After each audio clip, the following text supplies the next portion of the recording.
हाँ जी, ਸਤਿ ਸ਼੍ਰੀ ਅਕਾਲ ਸਾਰਿਆਂ ਦਾ 8ਵੇਂ ਦਿਨ ਲੈਕਚਰ 7 ਆਪਣੇ ਐਨਸੀਈਆਰਟੀ ਭੂਗੋਲ ਦੇ ਵਿੱਚ ਸਾਰਿਆਂ ਦਾ ਸਵਾਗਤ ਹੈ। ਅੱਜ ਜੋ ਆਪਾਂ ਚੈਪਟਰ ਸ਼ੁਰੂ ਕਰਨਾ ਉਹ ਹੈਗਾ ਐਟਮੋਸਫੀਅਰ ਬਾਰੇ। ਐਟਮੋਸਫੀਅਰ ਬਾਰੇ ਪੜ੍ਹੀਏ ਉਸ ਤੋਂ ਪਹਿਲਾਂ ਆਪਾਂ ਥੋੜੇ ਜਿਹੇ ਕਨਸੈਪਟ ਕਰਨੇ ਆ। ਸਭ ਤੋਂ ਪਹਿਲਾ ਕਨਸੈਪਟ ਹੈ ਵਾਯੂਮੰਡਲ ਦਾ ਦਬਾਅ, ਠੀਕ ਹੈ, ਜਿਹਨੂੰ ਆਪਾਂ ਇੰਗਲਿਸ਼ ਵਿੱਚ ਐਟਮੋਸਫੇਰਿਕ ਪ੍ਰੈਸ਼ਰ ਵੀ ਕਹਿੰਦੇ ਆ। ਹੁਣ ਐਟਮੋਸਫੇਰਿਕ ਪ੍ਰੈਸ਼ਰ ਹੁੰਦਾ ਕੀ ਹੈ ਤੇ ਆਪਣੇ ਦੇ ਰੋਲ ਕੀ ਪਲੇ ਕਰਦਾ ਹੈ। ਦੇਖੋ ਆਪਾਂ ਕਿਤੇ ਵੀ ਰਹਿੰਦੇ ਆ, ਆਪਣੇ ਉੱਤੇ ਜਿਵੇਂ ਹੁਣੇ ਵੀ ਆਪਾਂ ਕਿਤੇ ਵੀ ਬੈਠੇ ਆ, ਕੁਝ ਵੀ ਕਰ ਰਹੇ ਆ, ਆਪਣੇ ਆਸ-ਪਾਸ ਹਵਾ ਤਾਂ ਹੈਗੀ ਹੈ, ਠੀਕ ਹੈ, ਆਪਣੇ ਉੱਤੇ ਐਟਮੋਸਫੇਅਰ ਹੈ, ਪੂਰੀ ਹਵਾ ਹੈਗੀ ਹੈ। ਤਾਂ ਕਿਤੇ ਵੀ ਬੈਠੇ ਹੋਏ, ਕੁਝ ਵੀ ਕਰਦੇ ਹੋਏ, ਕਿਤੇ ਵੀ ਘੁੰਮਦੇ ਹੋਏ, ਆਪਣੇ ਉੱਤੇ ਹਰ ਟਾਈਮ ਇੱਕ ਪੂਰਾ ਦਾ ਪੂਰਾ ਇੱਕ ਇਦਾਂ ਕਾਲਮ ਹੈ ਹਵਾ ਦਾ, ਜਿਹੜਾ ਆਪਣੇ ਉੱਤੇ ਦਬਾਅ, ਆਪਣੇ ਉੱਤੇ weight ਬਣਾ ਕੇ ਬੈਠਾ ਹੋਇਆ ਹੈ, ਠੀਕ ਹੈ। ਹੁਣ ਜਿਹੜਾ ਆਹ ਪੂਰਾ ਦਾ ਪੂਰਾ ਦਬਾਅ ਆਪਣੇ ਉੱਤੇ ਪਿਆ ਹੋਇਆ ਹੈ, ਇਸ ਚੀਜ਼ ਨੂੰ ਹੀ ਕਹਿੰਦੇ ਆ ਵਾਯੂਮੰਡਲ ਦਾ ਦਬਾਅ। ਆਪਣਾ ਜਿਹੜਾ ਦਿਲ ਹੈ ਉਹ ਜਿੰਨੀ ਜ਼ੋਰ ਦੀ ਧੜਕਣ ਦਿੰਦਾ ਹੈ, ਠੀਕ ਹੈ, ਉਹਨੇ ਕੀ ਕਰਨਾ, ਉਹਨੇ ਹਰ ਜਗ੍ਹਾ ਆਪਣੇ ਹਰ ਬੋਡੀ ਦੇ ਹਰ ਕੋਨੇ ਤੱਕ ਖੂਨ ਪਹੁੰਚਾਉਣਾ ਹੈ। ਜਿਵੇਂ ਹੁਣ ਦਿਲ ਧੜਕਿਆ ਤਾਂ ਉਹਨੇ ਕੀ ਕਹਿੰਦੇ ਆ, ਜਾ ਕੇ ਬਿਲਕੁਲ ਕੋਨੇ ਤੱਕ ਵੀ ਖੂਨ ਪਹੁੰਚਾਉਣਾ ਹੈ। ਇਸ ਕਾਰਨ ਉਹਦਾ ਧੜਕਣ ਦਾ ਜਿਹੜਾ ਦਬਾਅ ਹੁੰਦਾ ਨਾ ਉਹ ਬਹੁਤ ਜ਼ਿਆਦਾ ਹੁੰਦਾ ਹੈ। ਜੇ ਤੁਸੀਂ ਦੇਖਿਆ ਹੀ ਹੋਊਗਾ, ਜਦੋਂ ਆਪਾਂ ਐਸਟਰੋਨੌਟਸ ਜਿਹੜੇ ਹੁੰਦੇ ਆ ਉਹਨਾਂ ਨੂੰ ਆਪਾਂ ਸਪੇਸ ਵਿੱਚ ਭੇਜਦੇ ਆ, ਉਹਨਾਂ ਨੂੰ ਇੱਕ ਖਾਸ ਪੂਰਾ ਸੂਟ ਪਾਇਆ ਹੁੰਦਾ ਹੈ। ਉਹ ਸੂਟ ਸਿਰਫ ਦੇਖਣ ਲਈ ਨਹੀਂ ਹੁੰਦਾ ਕਿ ਕੁਝ ਅੱਡ ਤੋਂ ਦਿਖਾ ਰਹੇ ਆਪਾਂ, ਉਹ ਇਸ ਚੀਜ਼ ਲਈ ਹੁੰਦਾ ਕਿ ਦੇਖੋ ਜਦ ਕੀ ਹੋਊਗਾ, ਜੇ ਉਹ ਬੰਦੇ ਬਿਨਾਂ ਉਹ ਸੂਟ ਪਾ ਕੇ ਸਪੇਸ ਵਿੱਚ ਚਲੇ ਜਾਣਗੇ, ਹੋਊਗਾ ਕਿ ਜਿਵੇਂ ਹੀ ਆਪਣੇ ਦਿਲ ਦੀ ਇੱਕ ਧੜਕਣ ਆਊਗੀ ਨਾ, ਆਪਣੇ ਅੰਦਰ ਦੀਆਂ ਸਾਰੀਆਂ ਆਰਟਰੀਆਂ ਇੱਕ ਟਾਈਮ ਤੇ ਫਟ ਜਾਣਗੀਆਂ, ਤਾਂ ਬੰਦਾ ਇੱਕ ਗੁਬਾਰੇ ਦੀ ਤਰ੍ਹਾਂ ਲਿਟਰਲੀ ਫਟ ਸਕਦਾ ਸਾਰਾ ਦਾ ਸਾਰਾ, ਇੰਨਾ ਜ਼ਿਆਦਾ ਦਬਾਅ ਹੁੰਦਾ ਆਪਣੇ ਦਿਲ ਦਾ। ਹੁਣ ਆਪਾਂ ਕਦੀ ਬੈਠੇ ਹੁੰਦੇ, ਆਪਾਂ ਨੂੰ ਕਈ ਵਾਰੀ ਦਿਲ ਦੀ ਇਹ ਦਬਾਅ ਮਹਿਸੂਸ ਵੀ ਨਹੀਂ ਹੋ ਰਿਹਾ ਹੁੰਦਾ, ਕਈ ਵਾਰੀ ਦਿਲ ਦੀ ਧੜਕਣ ਤੱਕ ਨਹੀਂ ਸੁਣ ਰਹੀ ਹੁੰਦੀ, ਠੀਕ ਹੈ, ਪਰ ਉਹ ਧੜਕ ਤਾਂ ਰਹੀ ਹੈ। ਉਹ ਇਸੇ ਕਾਰਨ ਕਿਉਂਕਿ ਦਿਲ ਦੀ ਧੜਕਣ ਤੋਂ ਜ਼ਿਆਦਾ ਇਹ ਹਵਾ ਦਾ ਦਬਾਅ। ਹੁਣ ਜੇ ਤੁਸੀਂ ਬਿਲਕੁਲ ਪਲੇਨ ਏਰੀਆ 'ਚ ਬੈਠੇ ਹੋ, ਜਿਵੇਂ ਪੰਜਾਬ ਦੇ ਬਿਲਕੁਲ ਪਲੇਨ ਏਰੀਆ 'ਚ ਬੈਠੇ ਹੋ, ਤਾਂ ਦਿਲ ਦੀ ਧੜਕਣ ਆਮ ਤੌਰ ਤੇ ਨਹੀਂ ਮਹਿਸੂਸ ਹੁੰਦੀ। ਪਰ ਜਦ ਤੁਸੀਂ ਪਹਾੜਾਂ ਤੇ ਜਾਂਦੇ ਹੋ, ਤੁਹਾਨੂੰ ਥੋੜੀ ਦਿਲ ਦੀ ਧੜਕਣ ਕਈ ਵਾਰੀ ਮਹਿਸੂਸ ਹੋਣ ਲੱਗਦੀ ਹੈ, ਸਾਹ ਵੀ ਚੜਨ ਲੱਗਦਾ ਹੈ। ਆਪਾਂ ਜਿਹਨੂੰ ਕਹਿੰਦੇ ਇੱਥੇ ਹਵਾ ਪਤਲੀ ਹੈ। ਹਵਾ ਆਪਣੇ ਆਪ 'ਚ ਕੋਈ ਪਤਲੀ ਨਹੀਂ ਹੁੰਦੀ, ਹੁੰਦਾ ਕੀ ਹੈ, ਹਵਾ ਦਾ ਦਬਾਅ ਘੱਟ ਹੋ ਗਿਆ। ਕਿਉਂਕਿ ਹਵਾ ਪਤਲੀ ਕਿੱਦਾਂ ਕਹਿ ਦਿੰਦੇ, ਕਿਉਂਕਿ ਜੇ ਹਵਾ ਉੱਤੇ ਦਬਾਅ ਪੈ ਰਿਹਾ, ਉਨੇ ਹੀ ਹਵਾ ਦੇ ਜਿਹੜੇ ਕਣ ਹੈ ਉਹ ਥੱਲੇ ਜ਼ਿਆਦਾ ਇਕੱਠੇ ਹੋਏ ਆ, ਉਨੇ ਹੀ ਉਹ ਆਪਣੇ ਉੱਤੇ ਦਬਾਅ ਪਾ ਰਹੇ ਆ। ਜਿੰਨਾ ਉੱਤੇ ਜਾਵਾਂਗੇ ਉਨੀ ਹਵਾ ਉੱਤੇ ਖੁੱਲੀ ਐਗਜ਼ਿਸਟ ਕਰ ਰਹੀ ਹੈ, ਦੂਰ ਐਗਜ਼ਿਸਟ ਕਰ ਰਹੀ ਹੈ। ਇਸ ਕਾਰਨ ਉਨੀ ਹੀ ਹਲਕੀ ਹਵਾ ਹੋਈ ਹੈ।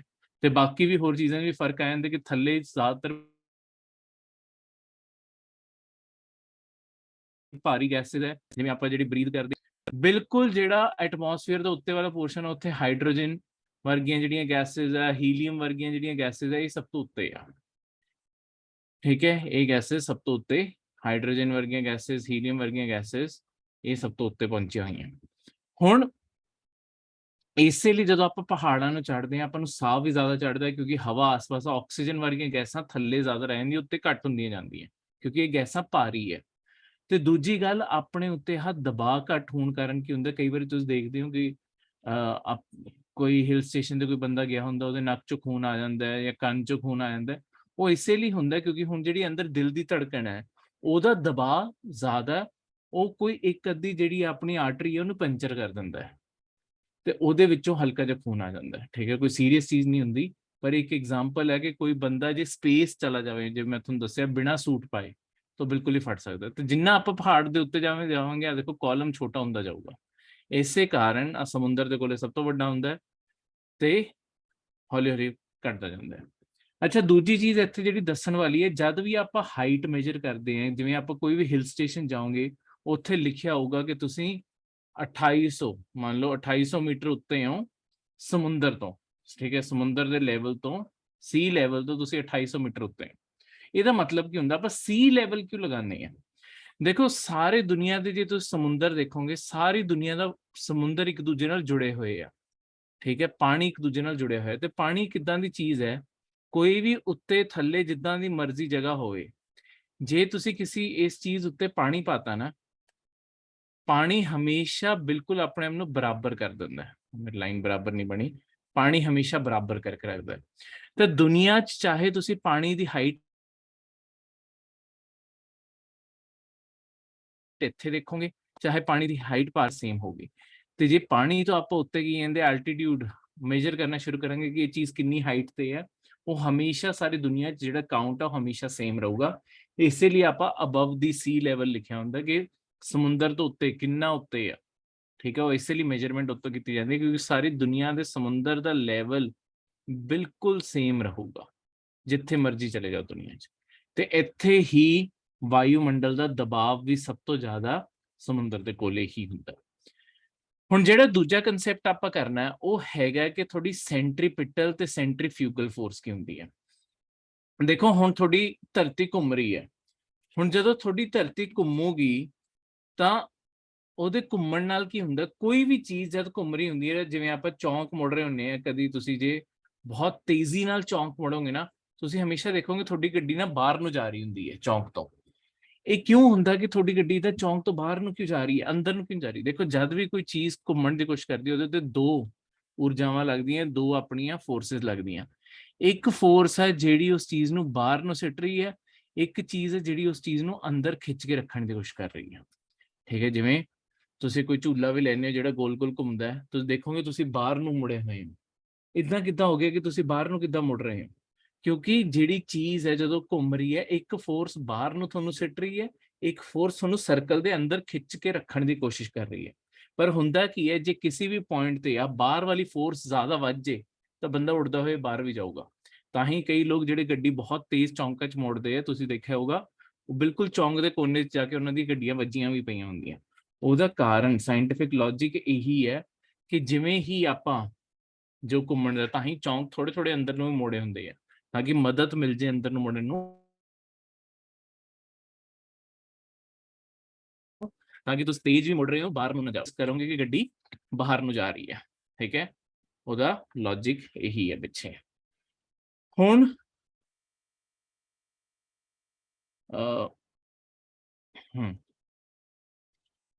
ਹੁਣ ਜਿਹੜੀ ਆਹ ਫੋਰਸਿਸ ਹੈ, ਜਿਹੜੀ ਫੋਰਸ ਅੰਦਰ ਨੂੰ ਖਿੱਚਦੀ ਹੈ, ਇਸ ਫੋਰਸ ਨੂੰ ਆਪਾਂ ਕਹਿੰਦੇ ਆ ਸੈਂਟਰੀਪੀਟਲ ਫੋਰਸ, ਠੀਕ ਹੈ। ਸੈਂਟਰੀਪੀਟਲ ਫੋਰਸ ਜਿਹੜੀ ਆਪਾਂ ਨੂੰ ਅੰਦਰ ਨੂੰ ਖਿੱਚ ਕੇ ਰੱਖਦੀ ਹੈ ਤੇ ਆਪਾਂ ਨੂੰ ਇੱਕ ਪੂਰਾ ਗੋਲਾ ਮੁੜਨ 'ਚ ਹੈਲਪ ਕਰਦੀ ਹੈ। ਜਿਹੜੀ ਫੋਰਸ ਆਪਾਂ ਨੂੰ ਬਾਹਰ ਨੂੰ ਸਿੱਟ ਰਹੀ ਹੈ, ਇਹਨੂੰ ਆਪਾਂ ਕਹਿੰਦੇ ਆ ਸੈਂਟਰੀਫਿਊਗਲ ਫੋਰਸ। ਜਿਹੜੀ ਚੀਜ਼ ਬਾਹਰ ਨੂੰ ਸਿੱਟ ਰਹੀ ਹੈ ਉਹ ਹੈਗੀ ਹੈ ਸੈਂਟਰੀਫਿਊਗਲ ਫੋਰਸ। ਹੁਣ ਇਹ ਕਿੱਥੇ ਆਪਣੀ ਮਦਦ ਕਰਦੀ ਹੈ, ਕਿੱਦਾਂ ਕੰਮ ਕਰਦੀ ਹੈ, ਮੈਂ ਤੁਹਾਨੂੰ ਇਹ ਚੀਜ਼ ਵੀ ਦੱਸਾਂ। ਦੇਖੋ ਜਿਹੜੀ ਆਪਣੀ ਧਰਤੀ ਹੈ ਨਾ, ਹੁਣ ਆਪਾਂ ਸਾਰੀ ਧਰਤੀ ਘੁੰਮ ਰਹੀ ਹੈ ਆਪਣੀ, ਠੀਕ ਹੈ। ਆਪਾਂ ਇਹ ਪੜ੍ਹੇ ਹੀ ਹੈ ਰੋਟੇਸ਼ਨ, ਕਿ ਆਪਣੀ ਧਰਤੀ ਗੋਲ ਗੋਲ ਘੁੰਮ ਰਹੀ ਹੈ, ਆਪਣੀ ਜਗ੍ਹਾ ਤੇ ਗੋਲ ਗੋਲ ਲਾਟੂ ਵਾਂਗੂ ਘੁੰਮ ਰਹੀ ਹੈ।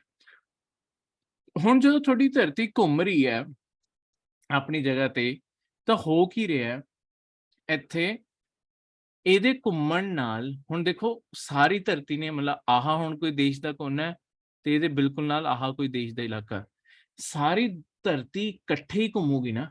ਪਰ ਹੁਣ ਪ੍ਰੋਬਲਮ ਕੀ ਹੈ ਕਿ ਧਰਤੀ ਜਿਹੜੀ ਸੈਂਟਰ ਵਿੱਚ ਹੈ, ਸੈਂਟਰ ਵਿੱਚ ਤੁਹਾਡੀ ਧਰਤੀ ਸਭ ਤੋਂ ਜ਼ਿਆਦਾ ਚੌੜੀ ਹੈ।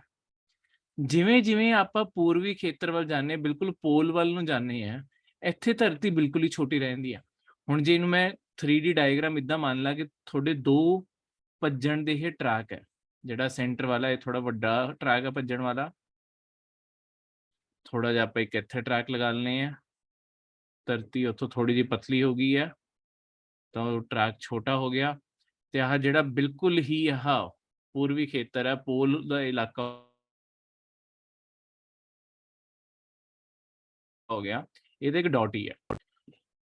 ਜੇ ਮੈਂ ਇੱਥੇ ਤਿੰਨ ਬੰਦਿਆਂ ਨੂੰ ਕਵਾਂ ਕਿ ਜਿੰਨਾ ਹਾਂ ਤੁਹਾਨੂੰ ਇਲਾਕਾ ਦਿੱਤਾ ਹੈ, ਠੀਕ ਹੈ, ਆ ਇਹਦਾ ਇਲਾਕਾ ਸਿਰਫ ਆ ਡਾਟ ਹੀ ਹੈ, ਤੁਸੀਂ ਇਹ ਇਲਾਕਾ 24 ਘੰਟੇ ਵਿੱਚ ਪੂਰਾ ਕਰਨਾ। 24 ਘੰਟੇ ਦਾ ਆਪਣਾ ਦਿਨ ਹੁੰਦਾ, ਤਾਂ ਇੱਕ ਪੂਰਾ ਚੱਕਰ 24 ਘੰਟੇ 'ਚ ਪੂਰਾ ਕਰਨਾ।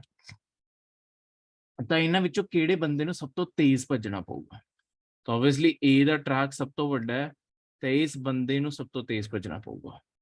ਆਹ ਇਹ ਬੰਦਾ ਸੀ ਵਾਲਾ ਬੰਦਾ ਤਾਂ ਉੱਥੇ ਖੜਾ ਹੈ, ਇਹ ਤਾਂ ਉੱਥੇ ਗੋਲ ਘੁੰਮ ਕੇ ਕਹੂਗਾ ਡਨ। ਪਰ ਹੁਣ ਹੈ ਕਿ ਇਹ ਵੀ ਨਹੀਂ ਹੈ ਕਿ ਤੁਸੀਂ ਛੇਤੀ ਕਰ ਸਕਦੇ ਹੋ, ਤੁਹਾਨੂੰ ਲਗਾਣੇ ਪੂਰੇ 24 ਘੰਟੇ ਹੀ ਹੈ। ਤਾਂ ਇਹਨੂੰ ਛੇਤੀ ਭੱਜਣਾ ਪਊਗਾ, ਇਹਨੂੰ ਹੌਲੀ ਚੱਲਣਾ ਪਊਗਾ।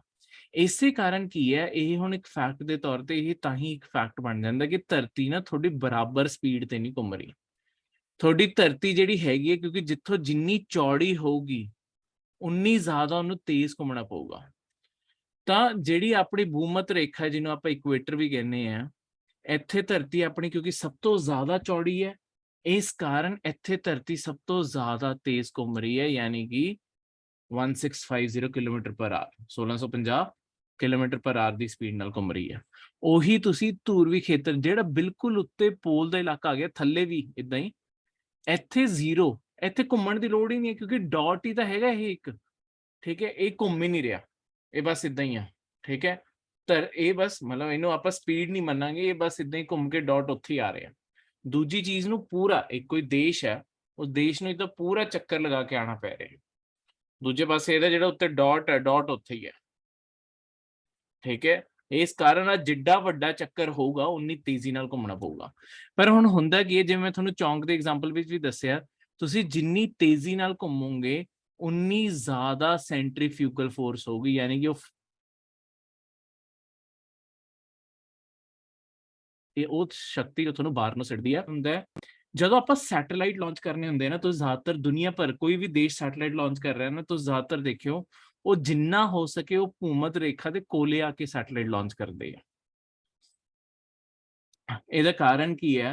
ਕਿਉਂਕਿ ਜੀ ਇੱਥੋਂ ਸੈਟੇਲਾਈਟ ਲਾਂਚ ਕਰੋਗੇ, ਧਰਤੀ ਤੁਹਾਡੀ ਮਦਦ ਕਰਦੀ ਹੈ ਤੁਹਾਡੀ ਸੈਟੇਲਾਈਟ ਨੂੰ ਬਾਹਰ ਪਹੁੰਚਾਉਣ 'ਚ। ਤੁਹਾਡਾ ਜਿਹੜਾ ਇੰਜਨ ਆ ਉਹ ਘੱਟ ਲੱਗੂਗਾ, ਜਿਹੜਾ ਤੇਲ ਆ ਉਹ ਘੱਟ ਲੱਗੂਗਾ, ਤੁਸੀਂ ਘੱਟ ਤੇਲ ਵਿੱਚ, ਕਿਉਂਕਿ ਧਰਤੀ ਵੀ ਚੀਜ਼ਾਂ ਨੂੰ ਬਾਹਰ ਸਿੱਟ ਰਹੀ ਹੈ, ਬਸ ਉਹਨੂੰ ਇੱਕ ਹਾਈਟ ਤੱਕ ਲੈ ਕੇ ਜਾਣਾ, ਉਹ ਖੁਦ ਧੱਕਾ ਮਾਰ ਦੂਗੀ। ਤਾਂ ਧਰਤੀ ਦੀ ਇੱਥੇ ਜਿਹੜੀ ਅੰਦਰ ਖਿੱਚਣ ਵਾਲੀ ਤਾਕਤ ਉਹ ਸਭ ਤੋਂ ਘੱਟ ਹੋ ਜਾਂਦੀ ਹੈ, ਠੀਕ ਹੈ। ਇਸ ਕਾਰਨ ਇਕੁਏਟਰ ਤੇ ਸਪੀਡ ਤੁਹਾਡੀ ਸਭ ਤੋਂ ਜ਼ਿਆਦਾ ਹੋਣ ਕਾਰਨ ਤੁਹਾਡੀ ਸੈਂਟਰੀਫਿਊਗਲ ਫੋਰਸ ਵੀ ਤੁਹਾਡੀ ਇਕੁਏਟਰ ਯਾਨੀ ਕਿ ਭੂਮਧ ਰੇਖਾ ਤੇ ਸਭ ਤੋਂ ਜ਼ਿਆਦਾ ਹੈ, ਠੀਕ ਹੈ। ਹੁਣ ਇਹਦਾ ਦੂਜਾ ਅਸਰ, ਹੁਣ ਆਪਣੇ ਐਟਮੋਸਫੀਅਰ ਦੇ ਚੈਪਟਰ ਤੋਂ ਇਹਦਾ ਕੀ ਲੈਣਾ ਦੇਣਾ ਹੈ? ਦੇਖੋ ਇਹਦੇ ਨਾਲ ਇਹ ਵੀ ਹੁੰਦਾ ਹੈ ਕਿ ਜਿਹੜੀ ਹਵਾ ਹੈ ਨਾ, ਹਵਾ ਨੂੰ ਵੀ ਇਦਾਂ ਧੱਕਾ ਵੱਜ ਚੁੱਕਿਆ, ਜਿਹੜਾ ਐਟਮੋਸਫੀਅਰ ਆ ਉਹਨੂੰ ਵੀ ਇਸੇ ਤਰੀਕੇ ਨਾਲ ਧੱਕਾ ਵੱਜ ਚੁੱਕਿਆ। ਤਾਂ ਉਹਦੇ ਨਾਲ ਹੋਇਆ ਕਿ ਇਹ ਜਿਹੜਾ ਧਰਤੀ ਦਾ ਬਿਲਕੁਲ ਸੈਂਟਰ ਵਾਲਾ ਇਲਾਕਾ ਹੈ, ਐਟਮੋਸਫੀਅਰ ਨਾ ਆਪਣਾ ਥੋੜਾ ਇਦਾਂ ਦਿਖਦਾ ਹੈ। ਇਹਦਾ ਕੀ ਮਤਲਬ ਹੈ ਕਿ ਇਹ ਥੋੜਾ ਦੁਬਾਰਾ ਤੋਂ ਬਣਾ ਦੋ ਚੰਗੀ ਤਰ੍ਹਾਂ,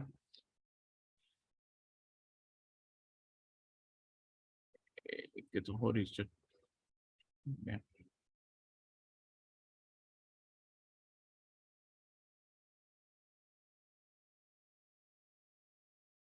ਆਪਣੇ ਆਸ-ਪਾਸ ਐਟਮੋਸਫੀਅਰ ਵੀ ਫਿਰ ਇਦਾਂ ਦਾ ਦਿਖਦਾ। ਇੱਥੇ ਹਵਾ ਨੂੰ ਵੀ ਧੱਕਾ ਵੱਜਿਆ ਦੋਨੋਂ ਪਾਸੇ, ਤੇ ਹਵਾ ਸੈਂਟਰ ਤੋਂ ਚੌੜੀ ਹੋ ਗਈ ਹੈ, ਤੇ ਜਿਹੜਾ ਪੋਲ ਦੇ ਇਲਾਕੇ ਆ ਉੱਥੋਂ ਹਵਾ ਦਾ ਐਟਮੋਸਫੀਅਰ ਜਿਹੜਾ ਉਹ ਛੋਟਾ ਹੈ, ਇਕੁਏਟਰ ਤੋਂ ਵੱਡਾ ਹੈ, ਪੋਲਰ ਏਰੀਆ ਤੋਂ ਛੋਟਾ ਹੈ, ਠੀਕ ਹੈ।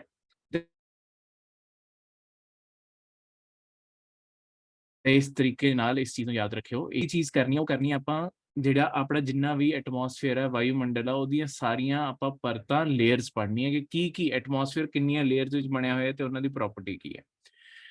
ਦੇਖੋ ਜਿਹੜੀ ਧਰਤੀ ਜਿੱਥੋਂ ਆਪਾਂ ਰਹਿੰਦੇ ਆ, ਇੱਥੋਂ ਜੇ ਮਿਲਣਾ ਆਪਾਂ ਸ਼ੁਰੂ ਕਰੀਏ, ਸਭ ਤੋਂ ਪਹਿਲੀ ਜਿਹੜੀ ਲੇਅਰ ਆਊਗੀ ਜਿਹਦੇ ਅੰਦਰ ਆਪਣੇ ਘਰ ਵੀ ਆ ਜਾਂਦੇ ਆ, ਠੀਕ ਹੈ, ਆਪਾਂ ਖੁਦ ਵੀ ਆ ਜਾਂਦੇ ਆ, ਆਪਣੇ ਸਾਰੇ ਪਹਾੜ ਤੱਕ ਆ ਜਾਂਦੇ ਆ, ਉਸ ਲੇਅਰ ਨੂੰ ਕਹਿੰਦੇ ਆ ਟ੍ਰੋਪੋਸਫੀਅਰ ਦੀ ਲੇਅਰ, ਠੀਕ ਹੈ। ਇਹ ਹੈਗੀ ਆ ਟ੍ਰੋਪੋਸਫੀਅਰ ਦੀ ਲੇਅਰ। ਹੁਣ ਇਹ ਲੇਅਰ ਕਿਉਂ ਜ਼ਰੂਰੀ ਹੈ ਕਿ ਜਿੰਨੇ ਵੀ ਜੀਵ ਹੈ ਤੁਹਾਡੇ, ਜਿੰਨੇ ਵੀ ਮਤਲਬ ਪਲਾਂਟ ਵੀ ਹੋ ਗਏ, ਐਨੀਮਲ ਵੀ ਹੋ ਗਏ, ਉਹ ਸਾਰੇ ਦੇ ਸਾਰੇ ਟ੍ਰੋਪੋਸਫੀਅਰ ਵਿੱਚ ਹੀ ਰਹਿੰਦੇ ਆ। ਇਦੋਂ ਉੱਤੇ ਕੋਈ ਵੀ ਲਾਈਫ ਨਹੀਂ ਵਸਦੀ, ਇਦੋਂ ਉੱਤੇ ਆਪਾਂ ਨੂੰ ਕੋਈ ਵੀ ਜੀਵ ਵਸਦੇ ਆ ਉਹਦਾ ਕੋਈ ਸਬੂਤ ਨਹੀਂ ਆਪਣੇ ਕੋਲੇ, ਠੀਕ ਹੈ। ਇਸ ਕਾਰਨ ਆਪਾਂ, ਜੇ ਤੁਹਾਨੂੰ ਕਦੀ ਪੇਪਰ ਜਾਂ ਸਟੇਟਮੈਂਟ ਆਵੇ, ਨਾਲ ਲਿਖ ਕੇ ਰੱਖਣਾ ਚਾਹੁੰਦੇ ਹੋ, ਇਹਨੂੰ ਵੀ ਲੈਕਚਰ ਦੇ ਨਾਲ ਨੋਟ ਕਰ ਲਓ, ਸਾਰੀ ਦੀ ਸਾਰੀ ਜਿੰਨੀ ਵੀ ਲਾਈਫ ਹੈ, ਜਿੰਨੇ ਵੀ ਜੀਵ ਆ, ਉਹ ਸਾਰੇ ਟ੍ਰੋਪੋਸਫੀਅਰ 'ਚ ਹੀ ਰਹਿੰਦੇ ਆ, ਹੋਰ ਕਿਤੇ ਨਹੀਂ ਰਹਿੰਦੇ। ਮਤਲਬ ਜਿੰਨੇ ਕੋਈ ਵੀ ਪਰਿੰਦਾ ਉੱਡ ਰਿਹਾ ਉਹ ਵੀ ਇੱਥੇ ਹੀ ਉੱਡੂਗਾ, ਠੀਕ ਹੈ, ਕੋਈ ਹੋਰ ਜਾਨਵਰ ਉਹ ਵੀ ਇੱਥੇ। ਜਿਹੜੇ ਮਾਊਂਟ ਐਵਰੈਸਟ ਹੈ, ਮਾਊਂਟ ਐਵਰੈਸਟ ਵੀ ਇਹਦੇ ਅੰਦਰ ਹੀ ਖਤਮ ਹੋ ਜਾਂਦਾ ਹੈ, ਠੀਕ ਹੈ। ਸਾਰੀ ਦੀ ਸਾਰੀ ਲੇਅਰ ਇਹ ਹੈ। ਦੂਜਾ, ਇਸੇ ਲੇਅਰ ਦੇ ਅੰਦਰ ਜ਼ਿਆਦਾਤਰ ਤੁਹਾਡੇ ਬੱਦਲ ਵੀ ਇਸੇ ਲੇਅਰ ਦੇ ਅੰਦਰ ਹੀ ਆ, ਠੀਕ ਹੈ। ਹੁਣ ਜਿਹੜਾ ਇੱਥੇ ਸ਼ਬਦ ਗੌਰ ਕਰਨ ਵਾਲਾ ਉਹ ਹੈਗਾ ਜ਼ਿਆਦਾਤਰ, ਸਾਰੇ ਨਹੀਂ ਜ਼ਿਆਦਾਤਰ। ਦੇਖੋ ਬੱਦਲ ਉੱਤੇ ਵੀ ਹੁੰਦੇ ਆ, ਠੀਕ ਹੈ, ਇਹ ਆਪਾਂ ਸਾਰੇ ਮੇਨ ਜੀਓਗ੍ਰਾਫੀ ਵਿੱਚ ਪੜਾਂਗੇ, ਅੱਡ ਟਾਈਪ ਦੇ ਕਿਹੜੇ ਕਿਹੜੇ ਬੱਦਲ ਹੁੰਦੇ, ਕਿੰਨੀ ਹਾਈਟ ਤੇ ਹੁੰਦੇ ਆ। ਪਰ ਉਹ ਬੱਦਲਾਂ ਨਾਲ ਨਾ ਕੋਈ ਬਰਸਾਤ ਨਹੀਂ ਹੁੰਦੀ, ਕੁਝ ਨਹੀਂ ਹੁੰਦੀ, ਉਹ ਬੱਦਲ ਬਣਨ ਦਾ ਤਰੀਕਾ ਹੀ ਬਿਲਕੁਲ ਅੱਡ ਹੁੰਦਾ ਹੈ, ठीक है। ਜਿਹੜੇ ਜਿੰਨੇ ਵੀ ਮੌਸਮ ਦੇ ਵਰਤਾਰੇ ਹੈ, ਜਿੰਨੇ ਵੀ ਆਪਣੇ ਮੌਸਮ ਆਉਂਦੇ ਆ, ਬਾਰਿਸ਼ ਆਈ, ਤੂਫਾਨ ਆਇਆ, ਤੁਹਾਡਾ ਕੁਝ ਵੀ ਹੋਇਆ, ਬਰਫ਼ ਹੁੰਦਾ, ਉੱਤੇ ਕੋਈ ਵੀ ਤੁਹਾਡਾ ਮੌਸਮ ਦੀ ਕੋਈ ਚੀਜ਼ ਨਹੀਂ ਹੁੰਦੀ। ਇਹ ਵੀ ਚੀਜ਼ ਯਾਦ ਰੱਖਿਓ, ਮੌਸਮ ਸਾਰੇ ਇਸੇ ਵਿੱਚ ਹੀ ਹੁੰਦੇ ਆ, ਪਰ ਬੱਦਲ ਜ਼ਿਆਦਾਤਰ 90% ਜਿਹੜੇ ਬੱਦਲ ਆ ਉਹ ਇਸ ਲੇਅਰ ਵਿੱਚ ਹੀ ਹੋ ਜਾਂਦੇ ਆ, ਪਰ 10% ਬਾਕੀਆਂ 'ਚ ਵੀ ਉਹ ਅੱਡ ਟਾਈਪ ਦੇ ਬੱਦਲ ਆ, ਉਹ ਆਪਾਂ ਮੇਨ ਜੀਓਗ੍ਰਾਫੀ ਵਿੱਚ ਪੜਾਂਗੇ। ਇਹਦੇ ਵੀ ਅੱਗੇ ਪ੍ਰਕਾਰ ਹੈ, ਠੀਕ ਹੈ। ਜਦੋਂ ਮੈਂ ਤੁਹਾਨੂੰ ਮੇਨ ਜੀਓਗ੍ਰਾਫੀ ਪੜਾਉਂਗਾ, ਉਸ ਤੋਂ ਬਾਅਦ ਤੁਸੀਂ ਬਾਹਰ ਜਾ ਕੇ ਬੱਦਲ ਆਇਡੈਂਟੀਫਾਈ ਵੀ ਕਰ ਪਾਓਗੇ ਕਿ ਅੱਜ ਕਿੱਦਾਂ ਦੇ ਬੱਦਲ ਆ ਤੇ ਕਿੰਨੀ ਹਾਈਟ ਤੇ ਹੋਣੇ ਇਹ ਬੱਦਲ, ਠੀਕ ਹੈ। ਤਾਂ ਆਪਾਂ ਬਹੁਤ ਚੰਗੀ ਤਰ੍ਹਾਂ ਹਰ ਚੀਜ਼ ਡਿਟੇਲ ਵਿੱਚ ਪੜਾਂਗੇ ਤਾਂ ਕਿ ਪੇਪਰ 'ਚ ਕੋਈ ਵੀ ਕੁਐਸਚਨ ਮਿਸ ਨਾ ਹੋਵੇ। ਹੁਣ ਜਿਹੜੀ ਇਹਦੀ ਹਾਈਟ ਹੈ, ਜਿਵੇਂ ਮੈਂ ਤੁਹਾਨੂੰ ਦੱਸਿਆ ਕਿ ਇਹ 12 ਤੋਂ 18 ਕਿਲੋਮੀਟਰ ਇਹਦੀ ਹਾਈਟ ਜਿਹੜੀ ਹੈ ਉਹ ਵੇਰੀ ਕਰਦੀ ਹੈ। ਉਹ ਕਿਉਂ ਵੇਰੀ ਕਰਦੀ ਹੈ? ਕਿਉਂਕਿ ਜਿਵੇਂ ਮੈਂ ਤੁਹਾਨੂੰ ਦੱਸਿਆ ਕਿ ਜਿਹੜਾ ਇਕੁਏਟਰ ਦੇ ਕੋਲੇ ਹੈ ਭੂਮਧ ਰੇਖਾ, ਉੱਥੇ ਥੋੜਾ ਜਿਹਾ ਇਹ ਜ਼ਿਆਦਾ ਹਵਾ ਫੈਲ ਚੁੱਕੀ ਹੈ, ਤਾਂ ਉੱਥੋਂ ਥੋੜੀ ਫੈਲੀ ਹੋਈ ਆ, ਠੀਕ ਹੈ। ਜਿਹੜੇ ਪੋਲ ਦੇ ਏਰੀਆ ਆਪਣੇ ਉੱਥੇ 12 ਕਿਲੋਮੀਟਰ 'ਚ ਖਤਮ ਹੋ ਜਾਂਦੀ, ਇਸ ਲਈ ਆਹ ਸਾਰੀ ਦੀ ਸਾਰੀ ਜਗ੍ਹਾ ਤੇ ਆਹ ਦੇਖੋ ਸਾਰੇ ਉੱਤੇ ਤੱਕ ਆ ਹਾਈਟ 'ਚ ਵੇਰੀਏਸ਼ਨ ਹੈ, ਠੀਕ ਹੈ। ਇਸੇ ਕਾਰਨ ਨਾ ਕਿਉਂਕਿ ਉਹ ਇਸ ਤਰੀਕੇ ਨਾਲ ਹੀ ਫੈਲੀ ਹੋਈ ਆ। ਹੁਣ ਇਦੋਂ ਬਾਅਦ ਸੌਰੀ, ਜਿਹੜੀ ਦੂਜੀ ਲੇਅਰ ਆਉਂਦੀ ਹੈ ਉਹ ਆਉਂਦੀ ਹੈ ਸਟ੍ਰੈਟੋਸਫੀਅਰ ਦੀ। ਜਿਹੜੀ ਸਟ੍ਰੈਟੋਸਫੀਅਰ ਦੀ ਲੇਅਰ ਹੈ, ਹੁਣ ਦੇਖੋ ਇੱਕ ਚੀਜ਼ ਹੋਰ ਦਿਖਾਣਾ ਭੁੱਲ ਗਏ, ਸੌਰੀ। ਟ੍ਰੋਪੋਸਫੀਅਰ ਦੀ ਲੇਅਰ ਵਿੱਚ ਜਿਹੜਾ ਥੋੜਾ ਟੈਂਪਰੇਚਰ ਹੈ ਨਾ, ਜਿਹੜਾ ਤਾਪਮਾਨ ਹੈ, ਜਿਵੇਂ ਜਿਵੇਂ ਤੁਸੀਂ ਉੱਤੇ ਜਾਓਗੇ ਤਾਪਮਾਨ ਗਿਰਦਾ ਜਾਂਦਾ ਹੈ। ਦੇਖੋ ਥੱਲੇ ਜਿਹੜਾ ਤਾਪਮਾਨ ਹੈ ਐਵਰੇਜ 15 ਡਿਗਰੀ ਹੈ, ਉੱਤੇ ਜਾਂਦੇ ਜਾਂਦੇ -56 ਤੱਕ ਚਲਾ ਜਾਂਦਾ, ਮਤਲਬ 15 ਤੋਂ -56 ਤੇ ਚਲਾ ਜਾਂਦਾ ਹੈ। ਪਰ ਜੇ ਸਟ੍ਰੈਟੋਸਫੀਅਰ ਨੂੰ ਦੇਖੋਗੇ, ਸਟ੍ਰੈਟੋਸਫੀਅਰ 'ਚ ਇੱਥੇ ਯਾਨੀ ਕਿ ਸ਼ੁਰੂਆਤ -56 ਤੋਂ ਹੋਈ, ਪਰ ਇਹਦੇ ਖਤਮ ਹੁੰਦੇ ਹੁੰਦੇ -2.5 ਰਹਿ ਗਈ, ਯਾਨੀ ਕਿ ਆ ਦੇਖੋ ਟੈਂਪਰੇਚਰ ਵਾਪਸ 0 ਡਿਗਰੀ ਵੱਲ ਨੂੰ ਆ ਗਿਆ। ਇਦਾਂ ਕਿਉਂ ਆ ਗਿਆ? ਇੱਥੇ ਗਰਮੀ ਕਿੱਦਾਂ ਵੱਧ ਗਈ? ਆਪਾਂ ਤਾਂ ਇਹੀ ਪੜ੍ਹਿਆ ਨਾ, ਜਿੰਨਾ ਆਪਾਂ ਧਰਤੀ ਤੋਂ ਉੱਤੇ ਨੇ ਗਰਮੀ ਘਟਦੀ ਹੈ, ਤਾਂ ਇੱਥੇ ਗਰਮੀ ਵੱਧ ਕਿਉਂ ਰਹੀ ਹੈ? ਕਿਉਂਕਿ ਇੱਥੇ ਇੱਕ ਸਟ੍ਰੈਟੋਸਫੀਅਰ ਦੇ ਅੰਦਰ ਤੁਹਾਡੀ ਇੱਕ ਲੇਅਰ ਹੈ ਜਿਹਨੂੰ ਆਪਾਂ ਕਹਿੰਦੇ ਆ ਓਜ਼ੋਨ ਲੇਅਰ। ਓਜ਼ੋਨ ਉਹਦਾ ਕੈਮੀਕਲ ਫਾਰਮੂਲਾ ਦਾ O3 ਦੀ ਲੇਅਰ ਹੈ, ਠੀਕ ਹੈ, ਉਹਦੀ ਪਰਤ ਹੈ। ਓਜ਼ੋਨ ਲੇਅਰ ਆਪਣੇ ਦੀ ਕੀ ਕਰਦੀ ਹੈ? ਜਿੰਨੀਆਂ ਵੀ ਆਪਣੇ ਕੋਲੇ ਸੂਰਜ ਦੀਆਂ ਕਿਰਨਾਂ ਆ ਰਹੀਆਂ, ਇਹ ਸੂਰਜ ਦੀਆਂ ਕਿਰਨਾਂ ਵਿੱਚ ਜਿੰਨੀ ਵੀ ਆਪਣੀ UV ਦੀਆਂ ਕਿਰਨਾਂ, UV ਰੇਡੀਏਸ਼ਨ ਹੈ, ਇਹ ਇਸ ਚੀਜ਼ ਨੂੰ ਐਬਜ਼ੌਰਬ ਕਰ ਲੈਂਦੀ ਹੈ ਕਿ ਇਹ ਥੱਲੇ ਤੱਕ ਜ਼ਿਆਦਾਤਰ ਨਾ ਆਵੇ, 90% ਇੱਥੇ ਹੀ ਐਬਜ਼ੌਰਬ ਹੋ ਜਾਂਦੀ ਹੈ। ਪਰ ਇਹਦੇ ਨਾਲ ਹੁੰਦਾ ਕੀ ਹੈ? ਜਿਹੜਾ UV ਹੈ, UV ਦਾ ਮਤਲਬ ਅਲਟਰਾਵਾਇਲਟ, ਅਲਟਰਾਵਾਇਲਟ ਗਰਮ ਹੁੰਦੀ ਹੈ। ਜਦੋਂ ਓਜ਼ੋਨ ਇਹਨੂੰ ਐਬਜ਼ੌਰਬ ਕਰਦੀ ਹੈ, ਇਹਦੀ ਗਰਮੀ ਨੂੰ ਐਬਜ਼ੌਰਬ ਕਰ ਲੈਂਦੀ ਹੈ, ਠੀਕ ਹੈ, ਇਹਨੂੰ ਉਹਦੀ ਸਾਰੀ ਗਰਮੀ ਨੂੰ ਆਪਣੇ ਅੰਦਰ ਕੈਪਚਰ ਕਰ ਲੈਂਦੀ ਹੈ, ਤਾਂ ਹੁੰਦਾ ਕੀ ਹੈ? ਇਹ ਸਾਰੀ ਲੇਅਰ ਇੱਥੇ ਹੀ ਗਰਮ ਹੋ ਜਾਊਗੀ। ਤਾਂ ਇਹ ਸਾਰੀ ਪਰਤ ਇੱਥੇ ਗਰਮ ਹੋਣ ਲੱਗ ਜਾਂਦੀ ਹੈ। ਹੁਣ ਇਹਦਾ ਫਾਇਦਾ ਕੀ ਆਪਾਂ ਨੂੰ? ਦੇਖੋ ਫਾਇਦਾ, ਦੋ ਫਾਇਦੇ ਆ। ਇੱਕ ਤਾਂ ਜੀ ਆਪਾਂ ਡਾਇਰੈਕਟਲੀ UV ਦੀ ਜਿੰਨੀਆਂ UV ਕਿਰਨਾਂ ਸੂਰਜ ਤੋਂ ਆ ਰਹੀਆਂ, ਜੇ ਆਪਾਂ ਸਾਰਿਆਂ ਦੇ ਕੰਟੈਕਟ ਵਿੱਚ ਆਉਣ ਲੱਗ ਗਏ ਨਾ, ਆਪਣੇ ਜਿੰਨੇ ਵੀ ਵ੍ਰਿਕਸ਼ ਹੈ, ਜਿੰਨੇ ਵੀ ਆਪਣੇ ਪੇੜ ਹੈ, ਇਹ ਸਾਰਿਆਂ ਦੇ ਪੱਤੇ ਜਲ ਜਾਣਗੇ, ਇੰਨੀ ਜ਼ਿਆਦਾ ਗਰਮੀ ਆਉਂਦੀ ਹੈ। ਦੂਜੀ ਚੀਜ਼ ਹੈ, ਜੇ ਆਪਾਂ ਬਹੁਤ ਜ਼ਿਆਦਾ UV ਮਤਲਬ ਆਪਾਂ ਜਲਾਂਗੇ ਤਾਂ ਨਹੀਂ, ਮਤਲਬ ਜੇ ਇੱਕ ਹੱਦ ਤੋਂ ਜ਼ਿਆਦਾ ਨਾ ਹੋਇਆ ਫਿਰ ਤਾਂ ਸਕਿਨ ਵੀ ਆਪਣੀ ਜਲ ਸਕਦੀ ਹੈ, ਪਰ ਆਪਣਾ ਕੀ ਹੋ ਸਕਦਾ? ਆਪਾਂ ਨੂੰ ਸਕਿਨ ਕੈਂਸਰ ਵਰਗੀਆਂ ਬਿਮਾਰੀਆਂ ਹੋ ਸਕਦੀਆਂ ਜੇ ਆਪਾਂ ਇਦਾਂ ਦੇ ਕਿਸੇ ਇਲਾਕੇ ਵਿੱਚ ਹੋਈਏ ਜਿੱਥੇ UV ਦੀਆਂ ਕਿਰਨਾਂ ਬਹੁਤ ਜ਼ਿਆਦਾ ਹੋਣ। ਤਾਂ ਇਹਨੂੰ ਬੋਲਿਆ ਜਾਂਦਾ ਕਿ ਇਹਦੇ ਇੰਨੇ ਕੰਟੈਕਟ ਵਿੱਚ ਆਉਣਾ ਠੀਕ ਨਹੀਂ ਹੁੰਦਾ। ਤਾਂ UV ਕਿਰਨਾਂ ਇਸ ਕਾਰਨ ਹਾਨੀਕਾਰਕ ਹੈ, ਠੀਕ ਹੈ। ਤਾਂ ਥੋੜੀ ਬਹੁਤੀ ਚਾਹੀਦੀ, ਕਿਉਂਕਿ ਜਿਹੜੇ ਪਲਾਂਟ ਹੈ, ਜਿਹੜੇ ਤੁਹਾਡੇ ਵ੍ਰਿਕਸ਼ ਹੈ, ਸਾਰੇ ਖਾਣਾ ਵੀ ਇਸੇ ਨਾਲ ਹੀ ਬਣਾਉਂਦੇ ਆ, ਪਰ ਉਹ ਵੀ ਹੋਣੀ ਚਾਹੀਦੀ ਹੈ। ਤਾਂ ਹੀ ਦੁਨੀਆ ਜਦੋਂ UV ਲੇਅਰ ਜਿਹੜੀ ਹੈ, ਸੌਰੀ UV ਕਹਿੰਦਾ, ਓਜ਼ੋਨ ਲੇਅਰ ਜਦੋਂ ਘਟਣ ਲੱਗ ਗਈ ਸੀ, ਖਤਮ ਹੋਣ ਲੱਗ ਗਈ ਸੀ, ਇਹ 1980 ਵਿੱਚ ਸਾਰੀ ਦੁਨੀਆ ਦੇ ਲੀਡਰ ਇਕੱਠੇ ਹੋਏ, ਉਹਨਾਂ ਨੇ ਮਿਲ ਕੇ ਕਨਵੈਨਸ਼ਨ ਸਾਈਨ ਕੀਤੀ। ਉਹਦੇ ਅੰਦਰ ਇੱਕ ਮੌਂਟਰੀਅਲ ਪ੍ਰੋਟੋਕਾਲ ਬਣਾਈ, ਵੀਏਨਾ ਕਨਵੈਨਸ਼ਨ ਕੀਤੀ ਸੀ, ਮੌਂਟਰੀਅਲ ਪ੍ਰੋਟੋਕਾਲ ਬਣਾਈ ਸੀ, ਜਿਹਦੇ ਅੰਦਰ ਸਾਰੀ ਦੁਨੀਆ ਨੇ ਇਹਨੂੰ ਬਚਾਉਣ ਲਈ ਠੋਸ ਕਦਮ ਚੱਕੇ ਵੀ। ਤੇ ਇਹ ਸਾਰੀ ਇਨਸਾਨੀਅਤ ਦੀ, ਜਿਹਨੂੰ ਆਪਾਂ ਮੰਨਦੇ ਹਾਂ ਕਿ ਜੋ ਸਾਰੇ ਵਾਤਾਵਰਣ 'ਚ ਬਦਲਾਵ ਆ ਰਿਹਾ, ਉਹਦੇ ਲਈ ਸਭ ਤੋਂ ਵੱਡਾ ਜਿਹੜਾ ਅੱਜ ਤੱਕ ਆਪਾਂ ਕਾਮਯਾਬੀ ਲਈ ਕੰਮ ਕਰ ਪਾਏ ਨਾ, ਉਹ ਹੈਗਾ ਕਿ ਓਜ਼ੋਨ ਜਿਹੜੀ ਖਤਮ ਹੁੰਦੀ ਜਾ ਰਹੀ ਸੀ, ਉਹ ਵਾਪਸ ਵਧਣ ਲੱਗ ਗਈ ਹੈ। ਕਿਉਂਕਿ ਆਪਾਂ ਸਾਰੀ ਦੁਨੀਆ ਦੇ ਦੇਸ਼ਾਂ ਨੇ ਮਿਲ ਕੇ ਇਕੱਠੇ ਕੰਮ ਕੀਤਾ ਤੇ ਕਾਮਯਾਬੀ ਆਪਾਂ ਨੂੰ ਇਹ ਤੋਂ ਮਿਲੀ ਹੈ। ਠੀਕ ਹੈ, ਹੁਣ ਇਹ ਤੋਂ ਜਿਹੜੀ ਅਗਲੀ ਲੇਅਰ ਹੈ ਉਹ ਹੈਗੀ ਹੈ ਤੁਹਾਡੀ ਮੀਜ਼ੋਸਫੀਅਰ ਦੀ। ਹੁਣ ਮੀਜ਼ੋਸਫੀਅਰ ਦੀ ਜਿਹੜੀ ਲੇਅਰ ਹੈ ਇਹ ਕਿਉਂ ਆਪਾਂ, ਮੈਂ ਤੁਹਾਨੂੰ ਸਭ ਤੋਂ ਪਹਿਲੇ ਲੈਕਚਰ ਵਿੱਚ ਵੀ ਕੁਝ ਚੀਜ਼ਾਂ ਦੱਸੀਆਂ ਸੀ, ਪਹਿਲੇ 2 ਲੈਕਚਰਸ। ਦੇਖੋ ਜਿੰਨੇ ਵੀ ਧਰਤੀ ਦੇ ਅੰਦਰ ਆਹ ਮਿਟਿਓਰ ਆਉਂਦੇ ਆ, ਠੀਕ ਹੈ, ਜਿਹੜੇ ਆ ਬਾਹਰੋਂ ਪੱਥਰ ਧਰਤੀ ਨੂੰ ਦੇ ਵਾਯੂਮੰਡਲ ਨੂੰ ਐਂਟਰ ਕਰ ਜਾਂਦੇ ਆ, ਉਹ ਰਗੜ ਨਾਲ ਮੈਂ ਤੁਹਾਨੂੰ ਦੱਸਿਆ ਸੀ ਜਲਣ ਲੱਗ ਜਾਂਦੇ, ਜਿਹਨੂੰ ਆਪਾਂ ਟੁੱਟਦੇ ਹੋਏ ਤਾਰੇ ਕਹਿ ਦਿੰਦੇ, ਉਹ ਤਾਰੇ ਨਹੀਂ ਹੁੰਦੇ, ਉਹ ਇਹੀ ਪੱਥਰ ਹੁੰਦੇ ਜਿਨ੍ਹਾਂ ਨੂੰ ਅੱਗ ਲੱਗ ਚੁੱਕੀ ਹੁੰਦੀ ਹੈ। ਇਹਦੇ ਵਿੱਚ ਸਭ ਤੋਂ ਵੱਡਾ ਜਿਹੜਾ ਰੋਲ ਹੈ ਨਾ ਉਹ ਮੀਜ਼ੋਸਫੀਅਰ ਪਲੇ ਕਰਦੀ ਹੈ, ਕਿਉਂਕਿ ਹੁੰਦਾ ਕਿ ਦੇਖੋ ਕਰੋੜੋ ਸਾਲ ਹੋ ਚੁੱਕੇ ਹੈ ਧਰਤੀ ਨੂੰ ਬਣੇ ਹੋਏ, ਜਿਵੇਂ ਹੀ ਕੋਈ ਪੱਥਰ ਐਂਟਰ ਕਰਦਾ ਸੀ ਧਰਤੀ ਨੂੰ ਰਗੜ ਖਾਣਾ ਸ਼ੁਰੂ ਕਰ ਦਿੰਦਾ ਸੀ। ਰਗੜ ਖਾਂਦੇ ਖਾਂਦੇ ਜਿਹੜੀ ਉਹਨੂੰ ਅੱਗ ਲੱਗਦੀ ਸੀ ਨਾ, ਉਹ ਬਸ ਮੀਜ਼ੋਸਫੀਅਰ ਤੋਂ ਕੁਝ ਟਾਈਮ ਪਹਿਲਾਂ ਹੀ ਅੱਗ ਲੱਗਦੀ ਸੀ, ਤੇ ਮੀਜ਼ੋਸਫੀਅਰ ਆਂਦੇ ਆਂਦੇ ਜ਼ਿਆਦਾਤਰ ਇੱਥੇ ਸਾਰੇ ਜਲ ਕੇ ਖਤਮ ਹੋ ਜਾਂਦੇ ਆ। ਇਹਦੇ ਕਾਰਨ ਹੋਇਆ ਕੀ ਆ ਲੌਂਗ ਟਰਮ ਵਿੱਚ, ਆ ਜਿਹੜੀ ਮੀਜ਼ੋਸਫੀਅਰ ਦੀ ਲੇਅਰ ਹੈ ਨਾ ਇਹ ਮਿੱਟੀ ਨਾਲ ਭਰ ਚੁੱਕੀ ਹੈ, ਤੇ ਇੱਥੇ ਮਿੱਟੀ ਹੋ ਚੁੱਕੀ ਹੈ, ਕਿਉਂਕਿ ਇਹ ਸਾਰੇ ਪੱਥਰ ਸੀ। ਕਿਉਂ ਨਹੀਂ ਗਿਰਦੀ? ਦੇਖੋ ਮੈਂ ਤੁਹਾਨੂੰ ਦੱਸਿਆ ਪਹਿਲਾਂ ਹੀ ਸਾਰੇ ਮੌਸਮ ਦੀ ਚੀਜ਼ ਹੈ, ਜਿਵੇਂ ਕਿ ਜਿਹੜੀ ਹਵਾ ਦਾ ਵੀ ਹੈ, ਜਿਵੇਂ ਮੈਂ ਤੁਹਾਨੂੰ ਦੱਸਿਆ ਸੀ ਗਰਮ ਹਵਾ ਉੱਤੇ ਨੂੰ ਜਾਂਦੀ ਹੈ, ਠੰਡੀ ਹਵਾ ਥੱਲੇ ਨੂੰ ਆਉਂਦੀ ਹੈ, ਉਹ ਵੀ ਟ੍ਰੋਪੋਸਫੀਅਰ ਵਿੱਚ ਹੀ ਹੋ ਰਿਹਾ ਹੈ। ਹੋਰ ਕਿਸੇ ਲੇਅਰ ਵਿੱਚ ਹਵਾ ਹਿਲਦੀ ਤੱਕ ਨਹੀਂ ਹੈ, ਬਸ ਉੱਥੇ ਖੜੀ ਹੈ। ਤਾਂ ਇਹ ਜਿਹੜੀ ਮਿੱਟੀ ਇੱਥੇ ਪਈ ਹੈ ਇਹ ਵੀ ਇਦਾਂ ਹੀ ਪਈ ਹੈ, ਇਹ ਥੋੜੀ ਥੋੜੀ ਥੱਲੇ ਨੂੰ ਆਉਂਦੀ ਰਹਿੰਦੀ ਹੈ, ਪਰ ਇਹ ਵੀ ਆਪਾਂ ਨੂੰ ਬੱਦਲ ਬਣਾਉਣ ਵਿੱਚ ਮਦਦ ਕਰ ਦਿੰਦੀ ਹੈ, ਤੇ ਬੱਦਲਾਂ ਦੇ ਨਾਲ ਇਹ ਮਿੱਟੀ ਥੱਲੇ ਆ ਜਾਂਦੀ ਹੈ, ਪਰ ਬਹੁਤ ਘੱਟ ਮਿੱਟੀ ਆਉਂਦੀ ਹੈ, ਜ਼ਿਆਦਾਤਰ ਇਹ ਆਸਮਾਨ 'ਚ ਇੱਥੇ ਹੀ ਫਸੀ ਪਈ ਹੈ। ਪਰ ਇਹ ਮਦਦ ਕਿੱਦਾਂ ਕਰਦੀ ਹੈ? ਹੁਣ ਦੇਖੋ ਜੇ ਤੁਸੀਂ ਜਦੋਂ ਹਨੇਰੀ ਆਪਣੀ ਚੱਲ ਰਹੀ ਹੁੰਦੀ ਹੈ, ਜੇ ਕੱਲੀ ਹਜੇ ਹਵਾ ਹੀ ਚੱਲ ਰਹੀ ਹੈ, ਕਦੀ ਤੁਸੀਂ ਬਾਹਰ ਜਾਓ ਤਾਂ ਤੁਹਾਨੂੰ ਚੱਲਣ ਵਿੱਚ ਤਾਂ ਪ੍ਰੋਬਲਮ ਆ ਰਹੀ ਹੋਗੀ, ਪਰ ਹਵਾ ਚੁੱਭ ਨਹੀਂ ਰਹੀ ਹੁੰਦੀ। ਪਰ ਜੇ ਉਸੇ ਹਵਾ ਦੇ ਅੰਦਰ ਜਦੋਂ ਹਨੇਰੀ ਆਉਣ ਲੱਗ ਗਈ, ਅੰਦਰ ਮਿੱਟੀ ਵੀ ਉੱਡਣ ਲੱਗ ਗਈ ਆ, ਮਿੱਟੀ ਆਪਣੇ ਆ ਕੇ ਚੁੱਭਦੀ ਹੈ, ਉਹ ਆਪਾਂ ਨੂੰ ਕੀ ਹੋ ਰਿਹਾ, ਆਪਣੇ ਰਗੜ ਖਾ ਰਹੀ ਹੈ ਆਪਣੀ ਸਕਿਨ ਦੇ ਨਾਲ। ਤਾਂ ਇਸ ਚੀਜ਼ ਇਹੀ ਮਿਟਿਓਰ ਨਾਲ ਇੱਥੇ ਹੋਰ ਜ਼ਿਆਦਾ ਹੋਣ ਲੱਗ ਗਿਆ, ਕਿਉਂਕਿ ਇੱਥੇ ਮਿੱਟੀ ਹੋ ਗਈ ਤਾਂ ਜਦੋਂ ਇਹ ਪੱਥਰ ਆਉਂਦੇ ਆ ਹੋਰ ਜ਼ਿਆਦਾ ਰਗੜ ਪੈਂਦੀ ਹੈ ਉਹਨਾਂ ਨੂੰ ਇੱਥੇ। ਇਸ ਕਾਰਨ ਉਹ ਆਪਣੀ ਧਰਤੀ ਨੇ ਇੱਕ ਤਰੀਕੇ ਦਾ ਸਿਸਟਮ ਬਣਾ ਲਿਆ ਕਿ ਕਿਸ ਤਰੀਕੇ ਸਾਰੀ ਥੱਲੇ ਚੀਜ਼ ਨੂੰ ਆਪਾਂ ਬਚਾ ਲਈਏ, ਜਿੰਨਾ ਵੀ ਥੱਲੇ ਲਾਈਫ ਹੈ ਇੱਥੇ ਹੀ ਇਹ ਸਾਰੇ ਤੇ ਸਾਰੇ ਖਤਮ ਹੋ ਜਾਂਦੇ ਆ, ਹੋਰ ਮਿੱਟੀ ਬਣਦੀ ਜਾਂਦੀ ਹੈ, ਹੋਰ ਚੀਜ਼ਾਂ ਬਣਦੀਆਂ ਜਾਂਦੀਆਂ, ਇੱਥੇ ਹੀ ਹੁੰਦਾ ਰਹਿੰਦਾ ਹੈ। ਹੁਣ ਇਹ ਤੋਂ ਉੱਤੇ ਜਿਹੜੀ ਲੇਅਰ ਹੈ ਥਰਮੋਸਫੀਅਰ, ਇਹਦਾ ਮੈਂ ਤੁਹਾਨੂੰ ਦੱਸਿਆ ਸੀ ਇਹ ਉਹ ਲੇਅਰ ਹੈ ਜਿੱਥੇ ਜਿਹੜੀ ਮੈਂ ਤੁਹਾਨੂੰ ਦੱਸਿਆ ਸੀ ਜੋ ਸੋਲਰ ਤੋਂ ਜਿਹੜੀ ਚਾਰਜਡ ਪਾਰਟੀਕਲਸ ਆ ਜਾਂਦੇ, ਇਲੈਕਟ੍ਰੋਨਸ ਆ ਜਾਂਦੇ ਆ, ਉਹ ਧਰਤੀ ਦੀ ਮੈਗਨੈਟਿਕ ਫੀਲਡ ਨਾਲ ਚੱਲਦੇ ਆ, ਤਾਂ ਉਹ ਇੱਥੇ ਰੋਸ਼ਨੀਆਂ ਬਣਾਉਂਦੀਆਂ, ਅਰੋਰਾ ਜਿਨ੍ਹਾਂ ਨੂੰ ਕਹਿੰਦੇ ਆ। ਆਸਮਾਨ 'ਚ ਮੈਂ ਫੋਟੋ ਵੀ ਦਿਖਾਈ ਸੀ, ਇਹਦਾ ਲਾਈਟ ਗ੍ਰੀਨ ਜੀ ਲਾਈਟ, ਬਲੂ ਜੀ ਲਾਈਟ ਆਸਮਾਨ 'ਚ ਬਣਨ ਲੱਗ ਜਾਂਦੀ ਆ, ਉਹ ਥਰਮੋਸਫੀਅਰ ਦੀ ਹਾਈਟ ਤੇ ਜਾ ਕੇ ਬਣਦੀ ਆ। ਠੀਕ ਹੈ, ਯਾਨੀ ਕਿ ਆਪਣੀ ਸਰਫੇਸ ਤੋਂ ਘੱਟੋ ਘੱਟ 80-90 ਕਿਲੋਮੀਟਰ ਉੱਤੇ ਆ, ਹੁਣ ਨੂੰ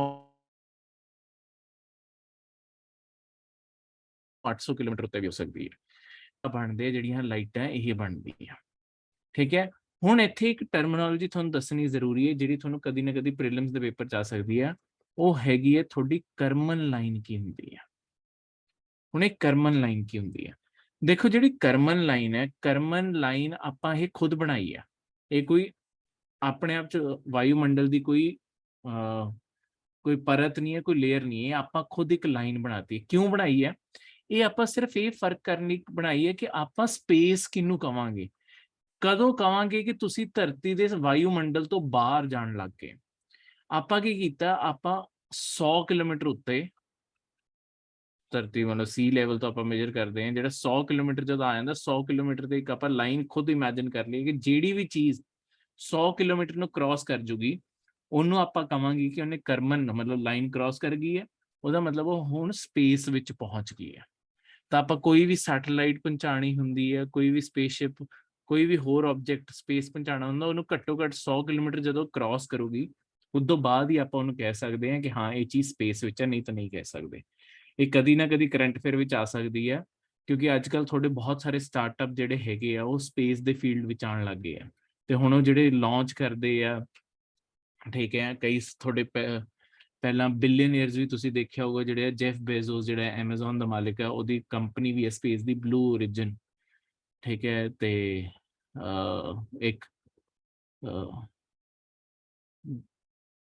ਇੱਕ ਹੋਰ ਵੀ ਬਿਲੀਅਨਰ ਸੀ, ਨਾਮ ਭੁੱਲ ਗਿਆ ਮੈਂ ਉਹਨਾਂ ਦਾ, ਚਲੋ ਕੋਈ ਨਹੀਂ। ਉਹ ਸਾਰੇ ਦੇ ਸਾਰੇ ਉਹਨਾਂ ਨੇ ਕਲੇਮ ਕੀਤਾ ਕਿ ਅਸੀਂ ਵੀ ਸਪੇਸ 'ਚ ਗਏ ਹਾਂ, ਪਰ ਉਹ ਐਕਚੁਅਲੀ ਸਪੇਸ ਨਹੀਂ ਗਏ। ਉਹ ਇੱਥੇ 90 ਕੁ ਕਿਲੋਮੀਟਰ ਉੱਤੇ ਜਾ ਕੇ ਫਿਰ ਵਾਪਸ ਮੁੜ ਆਏ ਸੀ। ਆਪਾਂ ਉਹ ਉਦੋਂ ਹੀ ਕਵਾਂਗੇ, ਤਾਂ ਹੀ ਉਹਨਾਂ ਨੇ ਉਦੋਂ ਬਾਅਦ ਸਟੇਟਮੈਂਟ ਕਲੈਰੀਫਾਈ ਕੀਤੀ ਸੀ ਉਹਨਾਂ ਕੰਪਨੀ ਨੇ ਕਿ ਉਹ ਸਪੇਸ ਵਿੱਚ ਨਹੀਂ ਗਿਆ, ਕਿਉਂਕਿ ਆਪਾਂ ਉਸੇ ਚੀਜ਼ ਨੂੰ ਕਹਿੰਦੇ ਆ ਕਿ ਬੰਦਾ ਸਪੇਸ ਵਿੱਚ ਗਿਆ ਜਿਹੜਾ 100 ਕਿਲੋਮੀਟਰ ਦੀ ਆਹ ਲਾਈਨ ਕ੍ਰਾਸ ਕਰ ਚੁੱਕਾ।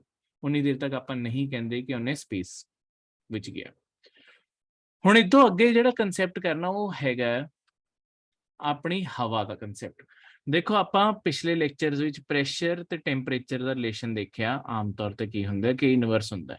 ਇਹਦਾ ਕੀ ਮਤਲਬ ਹੈ ਕਿ ਜਦੋਂ ਆਪਣਾ ਤਾਪਮਾਨ ਜ਼ਿਆਦਾ ਹੋਊਗਾ ਆਪਣਾ ਦਬਾਅ ਘੱਟ ਹੋਊਗਾ, ਤੇ ਜਦੋਂ ਆਪਣਾ ਤਾਪਮਾਨ ਘੱਟ ਹੋਊਗਾ ਉਦੋਂ ਦਬਾਅ ਜ਼ਿਆਦਾ ਹੋਊਗਾ। ਇਹਦਾ ਕੀ ਮਤਲਬ ਹੈ, ਜਿਵੇਂ ਤੁਸੀਂ ਮੰਨ ਲਓ ਕਿ ਕਿਸੇ ਜਗ੍ਹਾ ਤੇ ਮਤਲਬ ਇਹ ਕਿੱਥੇ ਸੀਗਾ, ਮੈਂ ਤੁਹਾਨੂੰ ਜਦੋਂ ਜਿਵੇਂ ਦੱਸਿਆ ਕਿ ਆਹ ਜਿਵੇਂ ਤੁਹਾਡੀ ਧਰਤੀ ਆ, ਹੁਣ ਧਰਤੀ ਜੇ ਗਰਮ ਹੋਣੀ ਸ਼ੁਰੂ ਹੋਈ, ਇਹਦੇ ਉੱਤੇ ਸੂਰਜ ਦੀਆਂ ਕਿਰਨਾਂ ਆ ਕੇ ਪੈ ਰਹੀਆਂ, ਇਹਦੇ ਉੱਤੇ ਸੂਰਜ ਦੀਆਂ ਕਿਰਨਾਂ ਆ ਕੇ ਪੈ ਰਹੀਆਂ, ਇਹਦੇ ਕਾਰਨ ਕੀ ਆਹ ਸਾਰੀ ਧਰਤੀ ਗਰਮ ਹੋਣ ਲੱਗ ਗਈ। ਹੁਣ ਜਦੋਂ ਥੋੜੀ ਧਰਤੀ ਗਰਮ ਹੋਈ, ਧਰਤੀ ਨੇ ਉੱਤੇ ਰੇਡੀਏਸ਼ਨ ਛੱਡਣੀਆਂ ਸ਼ੁਰੂ ਕਰਤੀਆਂ। ਧਰਤੀ ਨੇ ਆਪਣੀ ਹੀਟ ਜਿਹੜੀ ਹੈਗੀ ਹੈ, ਗਰਮੀ, ਉਹ ਉੱਤੇ ਹਵਾ ਨੂੰ ਦੇਣੀ ਸ਼ੁਰੂ ਕੀਤੀ। ਹਵਾ ਦੇ ਗਰਮ ਹੋਣ ਨਾਲ ਪਾਰਟੀਕਲ ਜਿਹੜੇ ਹੈਗੇ ਆ, ਜਿਹੜੇ ਆਪਣੇ ਕਣ ਹੈਗੇ ਆ ਹਵਾ ਦੇ, ਇਹ ਚਾਰਜ ਹੋਣ ਲੱਗੇ, ਇਹਨਾਂ 'ਚ ਹੀਟ ਆ ਗਈ। ਇਹਨਾਂ 'ਚ ਹੀਟ ਆਈ ਤੇ ਆਪਸ 'ਚ ਟਕਰਾਉਣ ਲੱਗੇ। ਇਹਨਾਂ ਵਿੱਚੋਂ ਕੁਝ ਟਕਰਾ ਕੇ ਦੂਰ ਦੂਰ ਭੱਜਣ ਲੱਗੇ, ਜਿਹਦੇ ਕਾਰਨ ਕੁਝ ਪਾਰਟੀਕਲ ਉੱਤੇ ਨੂੰ ਜਾਣ ਲੱਗ ਜਾਂਦੇ, ਤਾਂ ਹਵਾ ਹਲਕੀ ਹੋ ਜਾਂਦੀ ਹੈ, ਉੱਤੇ ਨੂੰ ਜਾਣ ਲੱਗਦੀ ਹੈ। ਉੱਤੋਂ ਦੀ ਕੀ ਹੁੰਦਾ, ਉੱਤੋਂ ਦੀ ਜਿਹੜੀ ਠੰਡੀ ਹਵਾ, ਉਹਨੂੰ ਇੱਥੇ ਦਿਖਦਾ ਕਿ ਹੁਣ ਇੱਥੇ ਗੈਪ ਜਿਹਾ ਬਣ ਰਿਹਾ, ਉਹ ਇੱਥੇ ਥੱਲੇ ਆਉਣ ਦੀ ਕੋਸ਼ਿਸ਼ ਕਰਦੀ ਹੈ ਕਿ ਉਹ ਜਗ੍ਹਾ ਲੈ ਲੇ ਇੱਥੇ ਜਿਹੜੀ ਖਾਲੀ ਹੋ ਰਹੀ ਹੈ। ਪਰ ਕਿਉਂਕਿ ਧਰਤੀ ਲਗਾਤਾਰ ਗਰਮੀ ਛੱਡਦੀ ਜਾ ਰਹੀ ਹੈ, ਤਾਂ ਇਹ ਵੀ ਹਵਾ ਗਰਮ ਹੋ ਕੇ ਵਾਪਸ ਮੁੜਨੀ ਸ਼ੁਰੂ ਹੋ ਜਾਂਦੀ ਹੈ, ਫਿਰ ਗਰਮ ਹੋ ਕੇ ਇਹ ਵੀ ਜਾਣ ਲੱਗ ਜਾਂਦੀ ਹੈ। ਇਸ ਤਰੀਕੇ ਨਾਲ ਤੁਹਾਡਾ ਸਾਰਾ ਸਾਈਕਲ ਚੱਲਦਾ ਹੈ। ਤਾਂ ਇਹ ਤੋਂ ਰਿਸ਼ਤਾ ਇਹ ਬਣਦਾ ਹੈ ਕਿ ਜਦ ਵੀ ਤਾਪਮਾਨ ਜ਼ਿਆਦਾ ਹੋਗਾ, ਜਿਵੇਂ ਧਰਤੀ ਗਰਮ ਹੋਈ ਹੈ, ਉਹਦੇ ਕਾਰਨ ਪਾਰਟੀਕਲ ਆਪਸ ਖੁੱਲੇ ਖੁੱਲੇ ਹੋ ਗਏ,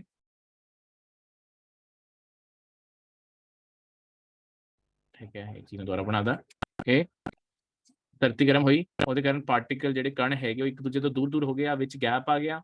ਗੈਪ ਨੂੰ ਫਿਲ ਕਰਨ ਲਈ ਜਿੱਥੇ ਵੀ ਹਵਾ ਦੇਖੂਗੀ ਕਿ ਅਸੀਂ ਇਕੱਠੇ ਆ, ਕੁਝ ਪਾਰਟੀਕਲ ਆਪਾਂ ਇੱਥੇ ਜਾ ਕੇ ਵਸ ਲਈਏ, ਇਹ ਥੱਲੇ ਨੂੰ ਭੱਜਣਗੇ, ਪਰ ਇਹ ਥੱਲੇ ਆਉਂਦੇ ਹੋਏ ਇਹ ਵੀ ਗਰਮ ਹੋ ਜਾਣਗੇ, ਜਾਂ ਕੋਈ ਹੋਰ ਪਾਰਟੀਕਲ ਹੋਣਗੇ ਉਹ ਸਾਰੇ ਉੱਤੇ ਨੂੰ ਜਾਣ ਲੱਗਣਗੇ। ਤਾਂ ਜਿੱਥੇ ਤਾਪਮਾਨ ਜ਼ਿਆਦਾ ਹੁੰਦਾ ਹੈ ਉੱਥੇ ਹਮੇਸ਼ਾ ਦਬਾਅ ਘੱਟ ਹੋ ਜਾਂਦਾ, ਕਿਉਂਕਿ ਵਿੱਚ ਗੈਪ ਆ ਜਾਂਦੇ ਆ। ਜਿੱਥੇ ਘੱਟ ਤਾਪਮਾਨ ਹੁੰਦਾ, ਜਿਵੇਂ ਹਾਈਟ ਤੇ ਹੀ ਹੋ ਗਿਆ ਕੁਝ, ਉੱਥੇ ਹਮੇਸ਼ਾ ਦਬਾਅ ਜ਼ਿਆਦਾ ਹੋਊਗਾ, ਕਿਉਂਕਿ ਸਾਰੇ ਕਣ ਕੋਲੇ ਕੋਲੇ ਜੁੜ ਕੇ ਰਹਿ ਰਹੇ ਹੋਣੇ, ਕਿਸੇ ਵਿੱਚ ਕੋਈ ਚਾਰਜ ਹੀ ਨਹੀਂ ਹੈਗਾ, ਤਾਂ ਕੋਈ ਕਿਸੇ ਨੂੰ ਧੱਕਾ ਹੀ ਨਹੀਂ ਮਾਰ ਰਿਹਾ, ਤਾਂ ਉਹ ਸਾਰੇ ਜੁੜ ਜੁੜ ਕੇ ਰਹਿ ਰਹੇ ਆ। ਤਾਂ ਜਿਵੇਂ ਉਹਨਾਂ ਨੂੰ ਕਿਤੇ ਗੈਪ ਦਿਖਦਾ, ਉਹ ਇਸ ਤਰੀਕੇ ਨਾਲ ਭੱਜਦੇ ਆ। ਇਹ ਕਿਉਂ ਆਪਣਾ ਜਾਣਨਾ ਜ਼ਰੂਰੀ ਹੈ, ਕਿਉਂਕਿ ਹਵਾ ਵੀ ਇਸੇ ਤਰੀਕੇ ਨਾਲ ਚੱਲਦੀ ਹੈ।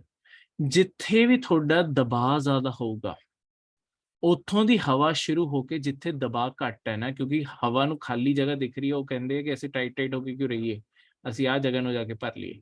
ਤਾਂ ਹਮੇਸ਼ਾ ਜ਼ਿਆਦਾ ਦਬਾਅ ਵਾਲੀ ਜਗ੍ਹਾ ਤੋਂ ਘੱਟ ਦਬਾਅ ਵਾਲੀ ਜਗ੍ਹਾ ਵੱਲ ਹਵਾ ਭੱਜੂਗੀ, ਠੀਕ ਹੈ। ਇਹੀ ਚੀਜ਼ ਇੱਥੇ ਸਮਝਾਈ ਹੈ।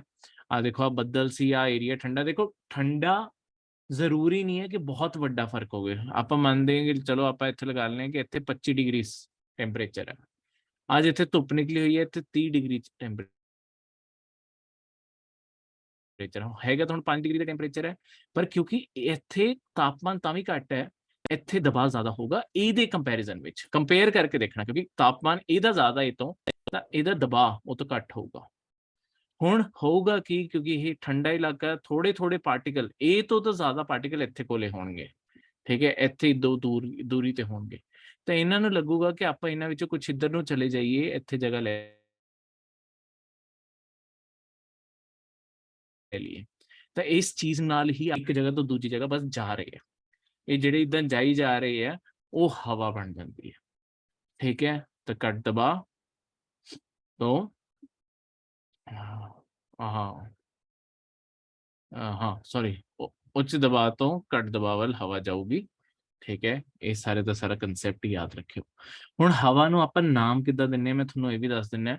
ਦੇਖੋ, ਹਵਾ ਜਿਸ ਪੁਆਇੰਟ ਤੋਂ ਚੱਲੂਗੀ, ਜਿਸ ਸਾਈਡ ਤੋਂ ਆ ਰਹੀ ਹੈ, ਚਾਹੇ ਉਹ ਕੋਈ ਦਿਸ਼ਾ, ਮਤਲਬ ਕੋਈ ਡਾਇਰੈਕਸ਼ਨ ਹੈ, ਤਾਂ ਜਿਹੜੀ ਡਾਇਰੈਕਸ਼ਨ ਤੋਂ ਆ ਰਹੀ ਹੈ ਉਸ ਸਾਈਡ ਦਾ ਆਪਾਂ ਨਾਮ ਲਿਆ। ਉੱਤਰ ਤੋਂ ਆ ਰਹੀ ਹੈ ਉੱਤਰੀ ਹਵਾ ਹੋ ਜਾਊਗੀ, ਦੱਖਣ ਤੋਂ ਆ ਰਹੀ ਹੈ ਦੱਖਣੀ ਹਵਾ ਹੋ ਜਾਊਗੀ, ठीक है, समुंदर तो आ रही है समुंदरी हवा हो जाऊगी, जमीन तो आ रही है जमीनी हवा हो जाऊगी। ਇਹਦਾ ਕੰਸੈਪਟ ਸਭ ਤੋਂ ਜ਼ਿਆਦਾ ਕਿੱਥੇ ਲਾਗੂ ਹੁੰਦਾ ਹੈ? ਇਹ ਡਾਇਗਰਾਮ ਦੇਖੋ, ਦੇਖੋ ਜਿਹੜੇ ਬਿਲਕੁਲ ਸਮੁੰਦਰ ਦੇ ਨਾਲ ਲੱਗਦੇ ਇਲਾਕੇ ਹੈ ਨਾ, ਇੱਥੇ ਆਪਾਂ ਹਮੇਸ਼ਾ ਕਹਿੰਦੇ ਆ ਕਿ ਇੱਥੇ ਨਾ ਜ਼ਿਆਦਾ ਨਾ ਗਰਮੀ ਪੈਂਦੀ ਹੈ ਨਾ ਠੰਡ ਪੈਂਦੀ ਹੈ, ਤੇ ਸਾਰਾ ਦਿਨ ਤੁਸੀਂ ਦੇਖੋਗੇ ਸਮੁੰਦਰ ਦੇ ਕਿਨਾਰੇ ਜਾ ਕੇ ਸਾਰਾ ਦਿਨ ਹਵਾ ਚੱਲਦੀ ਰਹਿੰਦੀ ਹੈ। ਇਦਾਂ ਕਿੱਦਾਂ ਹੋ ਗਿਆ ਕਿ ਉੱਥੇ ਸਾਰਾ ਦਿਨ ਹਵਾ ਚੱਲਦੀ ਰਹਿੰਦੀ ਹੈ? ਦੇਖੋ ਹੁਣ ਹੁੰਦਾ ਕੀ ਹੈ, ਜਦੋਂ ਤੁਹਾਡਾ ਸਵੇਰੇ ਸੂਰਜ ਆਇਆ ਹੋਇਆ ਹੈ, ਠੀਕ ਹੈ, ਧੁੱਪ ਪੈ ਰਹੀ ਹੈ, ਤਾਂ ਧੁੱਪ ਤਾਂ ਜ਼ਮੀਨ ਉੱਤੇ ਵੀ ਪੈ ਰਹੀ ਹੈ, ਧੁੱਪ ਥੋੜੀ ਪਾਣੀ ਉੱਤੇ ਵੀ ਪੈ ਰਹੀ ਹੈ। ਪਰ ਹੁਣ ਜ਼ਮੀਨ ਦਾ ਕੀ ਹੈ, ਕਦੀ ਵੀ ਆਪਾਂ ਨੰਗੇ ਪੈਰ ਗਰਮੀਆਂ 'ਚ ਬਾਹਰ ਚਲੇ ਜਾਂਦੇ ਹਾਂ ਜ਼ਮੀਨ ਉੱਤੇ, ਆਪਾਂ ਹਮੇਸ਼ਾ ਕੀ ਦੇਖਦੇ ਹਾਂ, ਜ਼ਮੀਨ ਨਾ ਮੱਚ ਰਹੀ ਹੁੰਦੀ ਹੈ, ਬੁਰੀ ਤਰੀਕੇ ਨਾਲ ਸੜ ਰਹੀ ਹੁੰਦੀ ਹੈ, ਆਪਣੇ ਪੈਰ ਵੀ ਮਚਣ ਲੱਗ ਜਾਂਦੇ, ਆਪਣੇ ਪੈਰ ਵੀ ਜਲ ਰਹੇ ਹੁੰਦੇ ਆ। ਪਰ ਜੇ ਆਪਾਂ ਛੋਟੇ ਹੁੰਦੇ ਜਿਵੇਂ ਮਿੱਟੀ 'ਚ ਖੇਲਦੇ ਆਪਾਂ ਕਦੀ ਉਹਨੂੰ ਖੋਦ ਕੇ ਦੇਖਦੇ ਸੀ, ਥੋੜੇ ਟਾਈਮ ਬਾਅਦ ਥੋੜਾ ਜਿਹਾ ਖੋਦੋ, ਥੱਲੇ ਮਿੱਟੀ ਬਿਲਕੁਲ ਠੰਡੀ ਪਈ ਹੁੰਦੀ ਸੀ। ਇਹ ਇਦਾਂ ਕਿਉਂ ਹੁੰਦਾ? ਦੇਖੋ ਕਿਉਂਕਿ ਮਿੱਟੀ ਦੇ ਆਪਾਂ ਆਰ ਪਾਰ ਨਹੀਂ ਦੇਖ ਸਕਦੇ, ਤਾਂ ਗਰਮੀ ਵੀ ਮਿੱਟੀ ਦੇ ਆਰ ਪਾਰ ਇਦਾਂ ਨਹੀਂ ਟ੍ਰਾਂਸਫਰ ਹੁੰਦੀ। ਮਿੱਟੀ 'ਚ ਹੁੰਦਾ ਕੀ ਹੈ, ਸਾਰੀ ਗਰਮੀ ਆਹ ਜਿਹੜੀ ਉੱਤੇ ਵਾਲੀ ਪਰਤ ਹੈ ਨਾ, ਸਾਰੀ ਧੁੱਪ ਜਿੰਨੀ ਵੀ ਪੈ ਰਹੀ ਹੈ ਉਹ ਸਾਰੀ ਇਸ ਲੇਅਰ ਵਿੱਚ ਆ ਕੇ ਪੈ ਜਾਂਦੀ ਹੈ।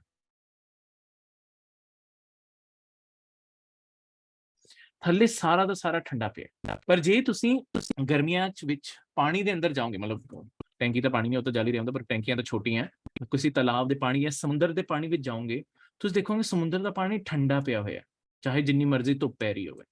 ਇਦਾਂ ਕਿਉਂ ਹੁੰਦਾ ਕਿ ਹਾਂ ਇਹਨਾਂ ਦਾ ਪਾਣੀ ਠੰਡਾ ਕਿੱਦਾਂ ਹੁੰਦਾ? ਮਤਲਬ ਜ਼ਮੀਨ ਦੇ ਕੰਪੈਰੀਜ਼ਨ ਵਿੱਚ ਇਹਨਾਂ ਦਾ ਪਾਣੀ ਠੰਡਾ ਕਿਉਂ ਹੁੰਦਾ? ਕਿਉਂਕਿ ਜਿਹੜੀ ਸਮੁੰਦਰ ਦੇ ਉੱਤੇ ਜੋ ਧੁੱਪ ਆ ਰਹੀ ਹੈ, ਪਾਣੀ ਆਪਸ 'ਚ ਹਿਲਦਾ ਵੀ ਰਹਿੰਦਾ ਹੈ, ਤੇ ਪਾਣੀ ਦੇ ਆਪਾਂ ਆਰ ਪਾਰ ਦੇਖ ਵੀ ਸਕਦੇ, ਨਹੀਂ ਤਾਂ ਹਿਲ ਤਾਂ ਰਹੀ ਹੈ, ਜੇ ਉਹਦੇ ਅੰਦਰ ਮਿੱਟੀ ਵੀ ਹੋਵੇ ਤਾਂ ਵੀ ਪਾਣੀ ਹਿਲ ਰਿਹਾ। ਤਾਂ ਪਾਣੀ ਕੀ ਕਰਦਾ ਹੈ? ਪਾਣੀ ਸਾਰੀ ਦੀ ਸਾਰੀ ਗਰਮੀ ਆਪਣੀ ਗਹਿਰਾਈ ਤੱਕ ਜਾਣ ਦੀ ਕੋਸ਼ਿਸ਼ ਕਰਦਾ, ਤਾਂ ਕਿ ਸਾਰਾ ਪਾਣੀ ਗਰਮ ਹੋ ਸਕੇ। ਪਰ ਕਿਉਂਕਿ ਪਾਣੀ ਇੰਨਾ ਜ਼ਿਆਦਾ ਹੈ, ਸਾਰਾ ਪਾਣੀ ਤਾਂ ਸਾਰੇ ਦਿਨ ਵਿੱਚ ਗਰਮ ਹੋ ਹੀ ਨਹੀਂ ਪਾਊਗਾ। ਤਾਂ ਕਿਸੇ ਵੀ ਪੁਆਇੰਟ ਤੇ ਤੁਹਾਡੀ ਦਿਨ ਦੇ ਵਿੱਚ ਧਰਤੀ ਜ਼ਿਆਦਾ ਗਰਮ ਹੁੰਦੀ ਹੈ, ਇੱਥੇ ਜ਼ਿਆਦਾ ਗਰਮੀ ਹੋਊਗੀ ਪਾਣੀ ਨਾਲੋਂ। ਹੁਣ ਜੇ ਜ਼ਿਆਦਾ ਗਰਮੀ ਹੋਊਗੀ ਤਾਂ ਆਪਣੇ ਆਪ ਹੀ, ਜਿਹੜਾ ਮੈਂ ਤੁਹਾਨੂੰ ਟੈਂਪਰੇਚਰ ਦੇ ਪ੍ਰੈਸ਼ਰ ਰਿਲੇਸ਼ਨ ਦੱਸਿਆ, ਤੁਹਾਡਾ ਜਿਹੜਾ ਦਬਾਅ ਤੁਹਾਡਾ ਆਪਣੇ ਆਪ ਹੀ ਘੱਟ ਹੋ ਜਾਊਗਾ। ਇੱਥੇ ਤੁਹਾਡਾ ਦਬਾਅ ਜਿਹੜਾ ਪ੍ਰੈਸ਼ਰ ਆ ਉਹ ਜ਼ਿਆਦਾ ਹੋਊਗਾ, ਕਿਉਂਕਿ ਟੈਂਪਰੇਚਰ ਘੱਟ ਹੈ, ਲੋ ਟੈਂਪਰੇਚਰ, ਤੁਹਾਡਾ ਤਾਪਮਾਨ ਘੱਟ ਹੈ, ਤਾਂ ਤੁਹਾਡਾ ਦਬਾਅ ਜ਼ਿਆਦਾ ਹੋਊਗਾ। ਹੁਣ ਮੈਂ ਤੁਹਾਨੂੰ ਹੁਣੇ ਹੀ ਦੱਸਿਆ ਕਿ ਦਬਾਅ ਜਿੱਥੇ ਜ਼ਿਆਦਾ ਹੁੰਦਾ, ਜਿੱਥੇ ਹਾਈ ਪ੍ਰੈਸ਼ਰ ਹੈ, ਹਾਈ ਪ੍ਰੈਸ਼ਰ ਤੋਂ ਲੋ ਪ੍ਰੈਸ਼ਰ ਵੱਲ ਹਮੇਸ਼ਾ ਹਵਾ ਚੱਲਦੀ ਹੈ, ਤੇ ਹਵਾ ਨੂੰ ਨਾਮ ਕੀ ਦੇਣਾ, ਜਿਸ ਸਾਈਡ ਤੋਂ ਚੱਲੂਗੀ, ਤਾਂ ਹੀ ਇਹਨੂੰ ਕਹਿੰਦੇ ਸਮੁੰਦਰੀ ਹਵਾ। ਤਾਂ ਦਿਨੇ ਸਮੁੰਦਰ ਵੱਲੋਂ ਜ਼ਮੀਨ ਵੱਲ ਨੂੰ ਹਵਾ ਚੱਲਦੀ ਹੈ, ਤਾਂ ਇਸ ਤਰੀਕੇ ਨਾਲ ਜਿੰਨੀ ਵੀ ਠੰਡੀ ਹਵਾ ਇਸ ਪਾਸੇ ਆਉਂਦੀ ਹੈ ਤਾਂ ਜ਼ਮੀਨ ਤੇ ਠੰਡਾ ਇਫੈਕਟ ਦਿਖਾ ਦਿੰਦੀ ਹੈ, ਤੇ ਬੈਲੈਂਸ ਹੋ ਜਾਂਦਾ ਟੈਂਪਰੇਚਰ। ਹੁਣ ਰਾਤੀ ਕੀ ਹੁੰਦਾ? ਦੇਖੋ ਰਾਤੀ ਥੋੜੀ ਧਰਤੀ